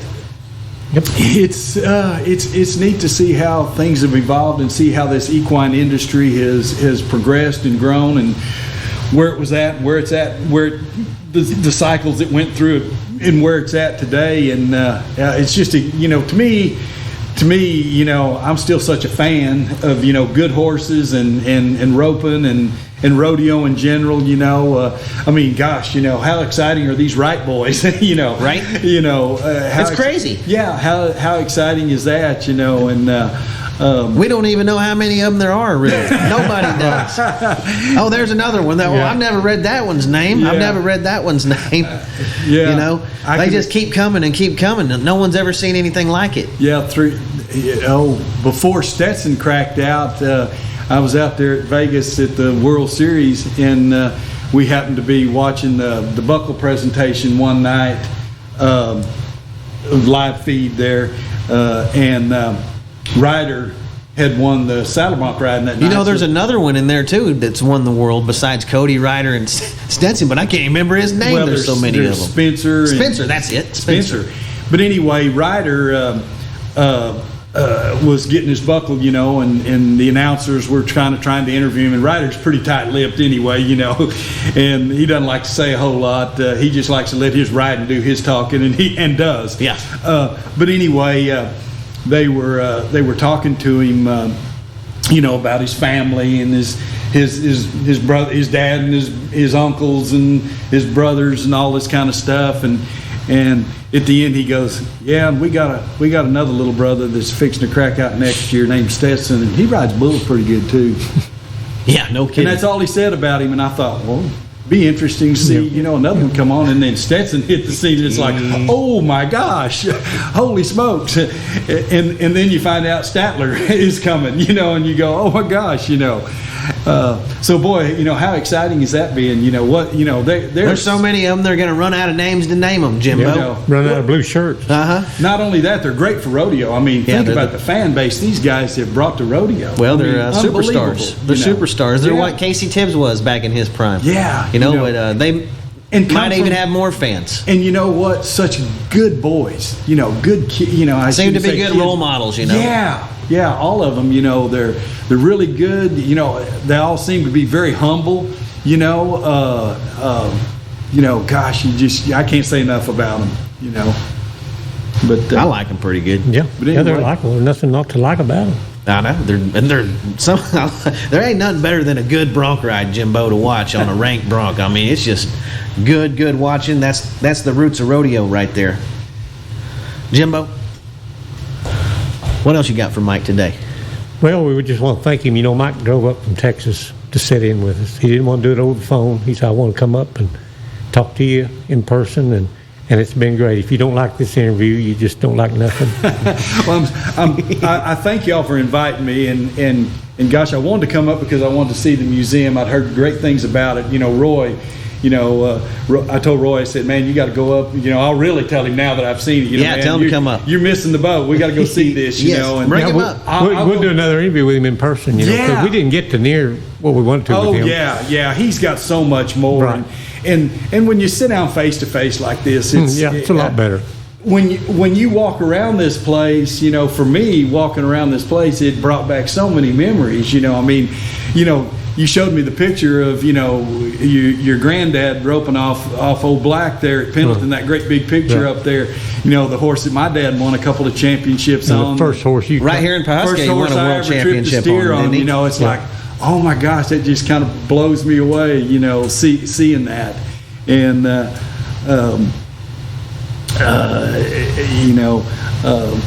it's pretty exciting stuff to see Joe Snively again. Your uncle. I mean, Joe spent a lot of time with us in the summers up in Fort Collins, and I was telling you a story yesterday about 1 year there at Laramie, Wyoming, at the King Merritt Memorial Steer Roping, which is usually towards the end of June somewhere. They brought some big steers in there that year that probably weighed 750, had huge horns on them. I mean, they didn't tip them back or wrap them or anything back then. They were huge. And at that steer roping, they had parimutuel betting on the steer ropers. Oh, yeah. So you could go down and place a bet every go round, who was going to win first, second, third, fourth. You could parlay them, you could quinelle them, you could pit first. Just like a horse race. Just like a horse race. And so every go round, they gave the crowd time to go place their bets, and the crowd was up cheering their guy on, and they had a little more interest than normal in the roping. And I was always the runner in between the ropers and the betting box and the farm mutual deal. I'd run over there and place the bets. And I asked my dad. I said that year. I said, well, who are we going to be betting on? He said, there's just one guy we're going to bet on today. And I said, who's that? And he said, Joe Snively. He said, he's the only one that can rope these big horns all day long. He's the only one that can catch 4 or 5 of these in one day. He said, everybody else going to be using 2 loops, but he said Joe won't. He said, at the end of the day, he said, we'll make money betting on Joe all day long. Jimbo, you're going to ask him the question on calf ropers. He's seen them all. Right. You got to ask him. If you were making a Mount Rushmore of calf ropers, who'd you put on it? Oh, wow. You can only pick 4, though. I can only pick 4. And put your dad on it if you want to, because he's one of the all-time greats. He can be on there. He definitely deserves to be on there if you want him on there. Yeah. So we're trying to get this trying to get this deal done. I need 5. No, you can only have 4. That's I need a tough 5. deal. That's what's hard about it. This is Rushmore of calf ropers. Well, we got the mountain picked out. Toots was the roots, so Toots has got to go up there. Toots Mansfield, and oh gosh, he's got his own saddle tree named after him. Right. Toots Mansfield. So we can let that one slide. You got to put Toots up there. You got to put Dean Oliver up there. He's got more calf roping championships than anybody in the books. He's tough. It's tough to leave him off of there. You got to put Roy Cooper up there. You have to put him on there. I could see his face up on that rock with that smile. He'd look great up there. He'd look great up there. You know, Well, those are three no-brainers that I've always come up with, but that fourth one's a hard one. that fourth one, you know, I mean, It's a toughie. I mean, you know, where do you, how do you pick between, you know, Cody, Fred, and Joe Beavers? How do you pick that last face for You those? got to leave them in the conversation for sure. Yeah, You have to. Your dad's got to be in that conversation. Yeah. That's a great question, though. If there was a Mount Rushmore and there was four, who would you pick? Now, here again, people that are younger than me, it'd be easier, you know, because they didn't see Toots and they didn't see Dean, you know. So, you know, they'd have Roy and Joe and Fred and Cody, and there it is, you know. And wow, what can you say? But for my age, man, I got to have Toots and Dean up there, and then Roy, and then for that last one, I'd just have to draw straws and say I'll be putting the right guy up there no matter which one I draw. You know, you don't even have to be a world champion. I mean, you could throw a guy like Barry Burke up. I mean, who knows? Yeah, There's just so many names. Yeah. That's done so much for the sport. Yeah. Yeah. You know. Yeah, you don't have to just count gold buckles. You don't have to cut. You can use your own criteria. Yeah. But Yeah. that's a hard question to answer. Yeah. That's a tough one. It's a great question, though. It's a great question, though. Well, he grew up around a lot of steer ropers too, Jimbo. Oh, I know. He's watched a lot of steer rope and probably roped several steers himself. We got to ask him the question on that. His dad was a world champ. Yeah.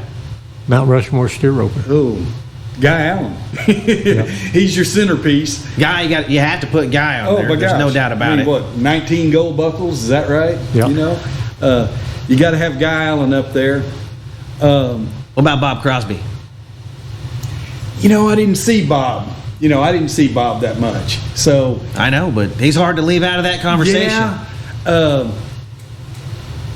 You know, man, I got to have Sonny Davis up there. And I think we have to have Sonny on there, Jimbo. yeah, you got to have Sonny. I never really got to watch him rope, but you got to have him. For what he did for the sport, if nothing else, you know. Just, he was so exciting to watch. You told me he's the best ever, so Well, I said Olin Young was the best I ever thought. But, roper. Yeah. But you said just steer roper all around. I thought you said Sonny Davis. well, he was so exciting to watch. you told as me a Olin kid. was the best horn roper. We're talking about steer roper here. Yeah, but I'm drawing a blank on You could go Shote Webster. You could go Clark McIntyre. You could go Everett Shaw. You can't leave Everett I was Shaw. going to say Everett Shaw. You got to put him in Yeah, there. you can't leave him off. Yeah, I mean, Guy and Everett, you got to put up there. We could put Ben Johnson Sr. on there. We could put. You know, my Mount Rushmore in the steer roping would be Everett and Guy Allen. There's two. And Jim or Sonny Davis. Yeah, you could throw Jim Davis on there if you want. You could. He's that great. You could. My fourth one would be Olin Young. And the reason I say Olin, he won a couple of steer roping championships. What about Trevor Brazil? Oh my gosh, you know. He's unbeatable.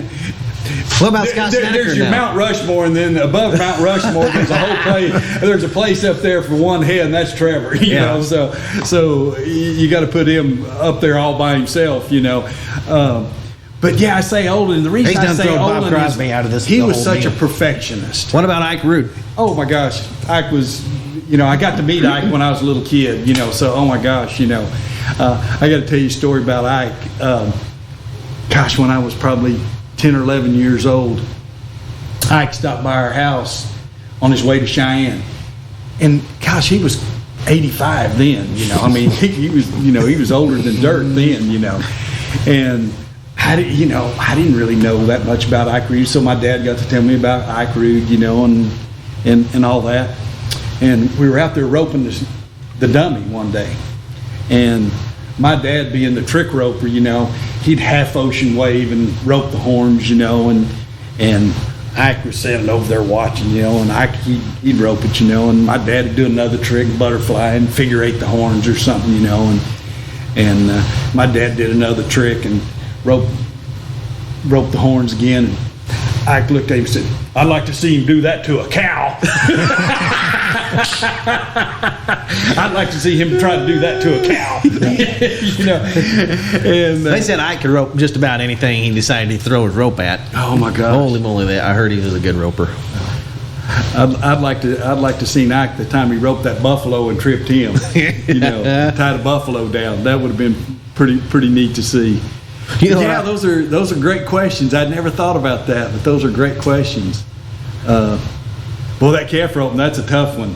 That's a tough one. Like I say, for me personally, seeing the era that I saw, I got to go with a couple of the older guys. But man, you're leaving some guys out. I mean, it's tough. Yeah, real tough. I mean, my first the first year they had the finals at Vegas was Joe Beaver's rookie year. I mean, what about Altizer? Oh my gosh! What about him? What about Jim Bob? We could put him on there. Yeah, I mean, calf roping. Yeah, it's tough. When Joe cracked out, there in '85. Wow, I'd seen him when he was amateuring down here a little bit. When he was just, he couldn't even drive. He didn't even have his license, but man, when he cracked out and came on the scene and did what he did, man, it started a whole new ball game then. So I love to watch him rope, especially when he got older. As a fat guy, big guy. I'd like to see a big guy win like that. The first time he'd rope him right there and then get down to him as fast as he could, which wasn't that fast sometimes, and then he'd just eat him up on the ground. Yeah. I think his first year, he was like rookie of the year and won the championship. Yes. And I'd been reading about him, but I had never seen him. He didn't have the Cowboy Challenge stuff, and I went to a non-winter steer roping down at Smith Brothers, and he was there. And he was kind of fat, and hair was kind of long, and had his knee wrapped up, and I thought, is that the great Joe Beaver I've been reading about, And but man, that guy is such a fierce competitor. Right. Yeah, guy can rope fast too. Just bam. He really he what I call just really a snake with that rope. I mean, they're at Vegas. He could come across there and he could get a calf anywhere out there. I mean, if a calf went, at Vegas, the hard throw is when they come out and go left, because the way you leave that box, if they go left, it just blinds you. Your horse is right there in your way. And Joe could just push his horse over there and reach over there and get him, or if they were out in front of him, he could reach and get them. Boy, if they came back to that right in his wheelhouse, he'd have it on him so fast, he'd have it on him so fast, you couldn't blink, And, all the great ropers like Roy and Joe and Cody and Fred, and they were good under any conditions. Whether short score, long score, big calves, little calves, they were good under any conditions. And but boy, when they moved it out there, that part of your game had to be spot on. I mean, I think, I won't name names, but I think when they moved the NFR from Oklahoma to Las Vegas, they cost some guys some world championships in the calf roping.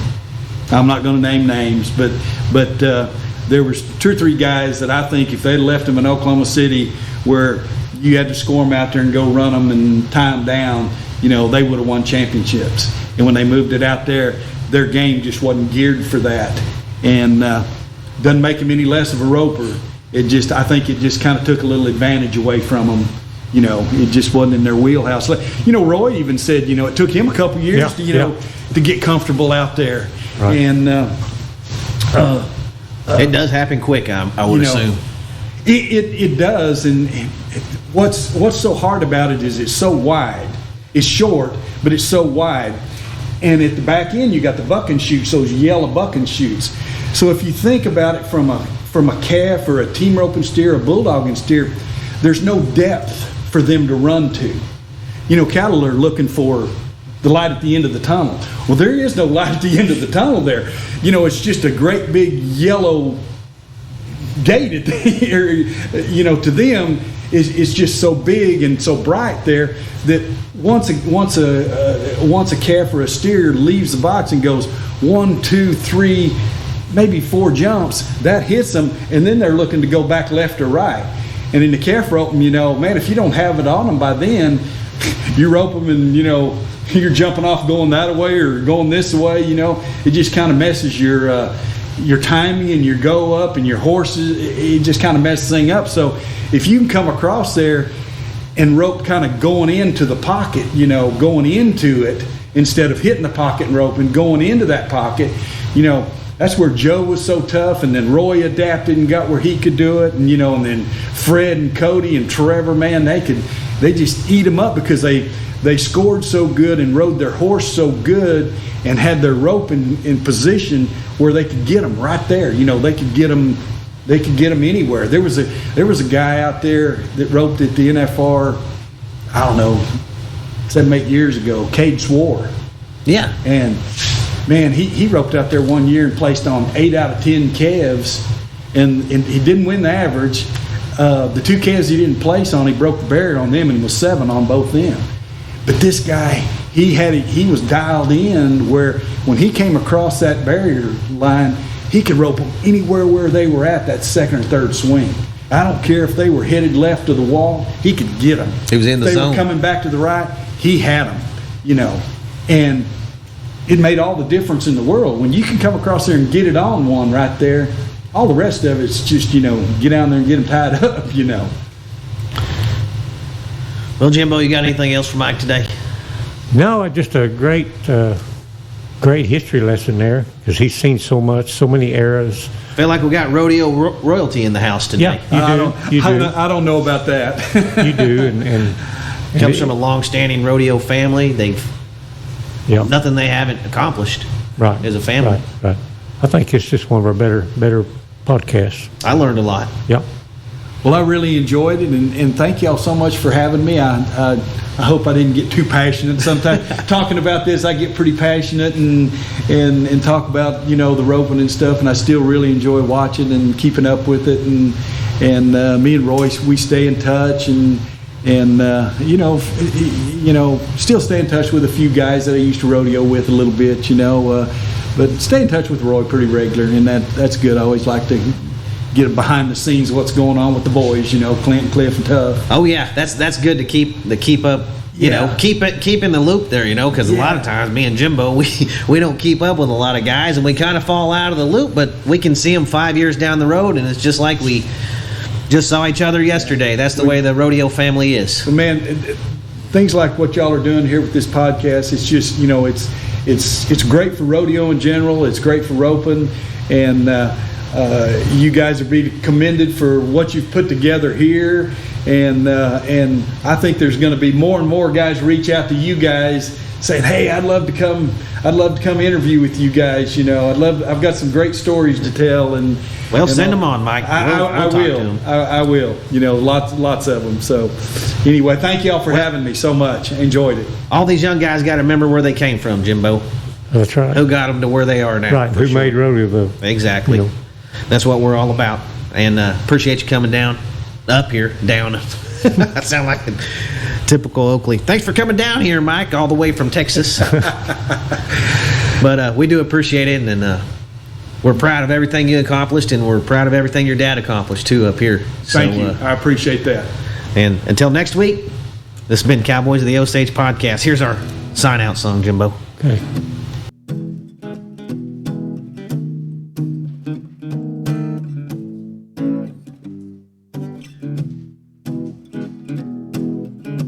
Old stories like long-lost friends, rodeos and late-night bends, history before our time, round pens and pasture rides, Cowboys of the Osage.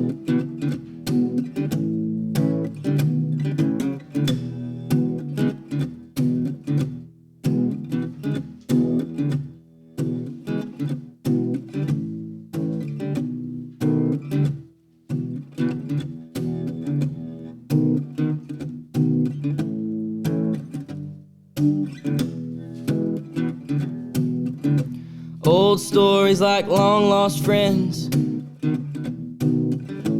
rodeos and late-night bends, history before our time, round pens and pasture rides, Cowboys of the Osage.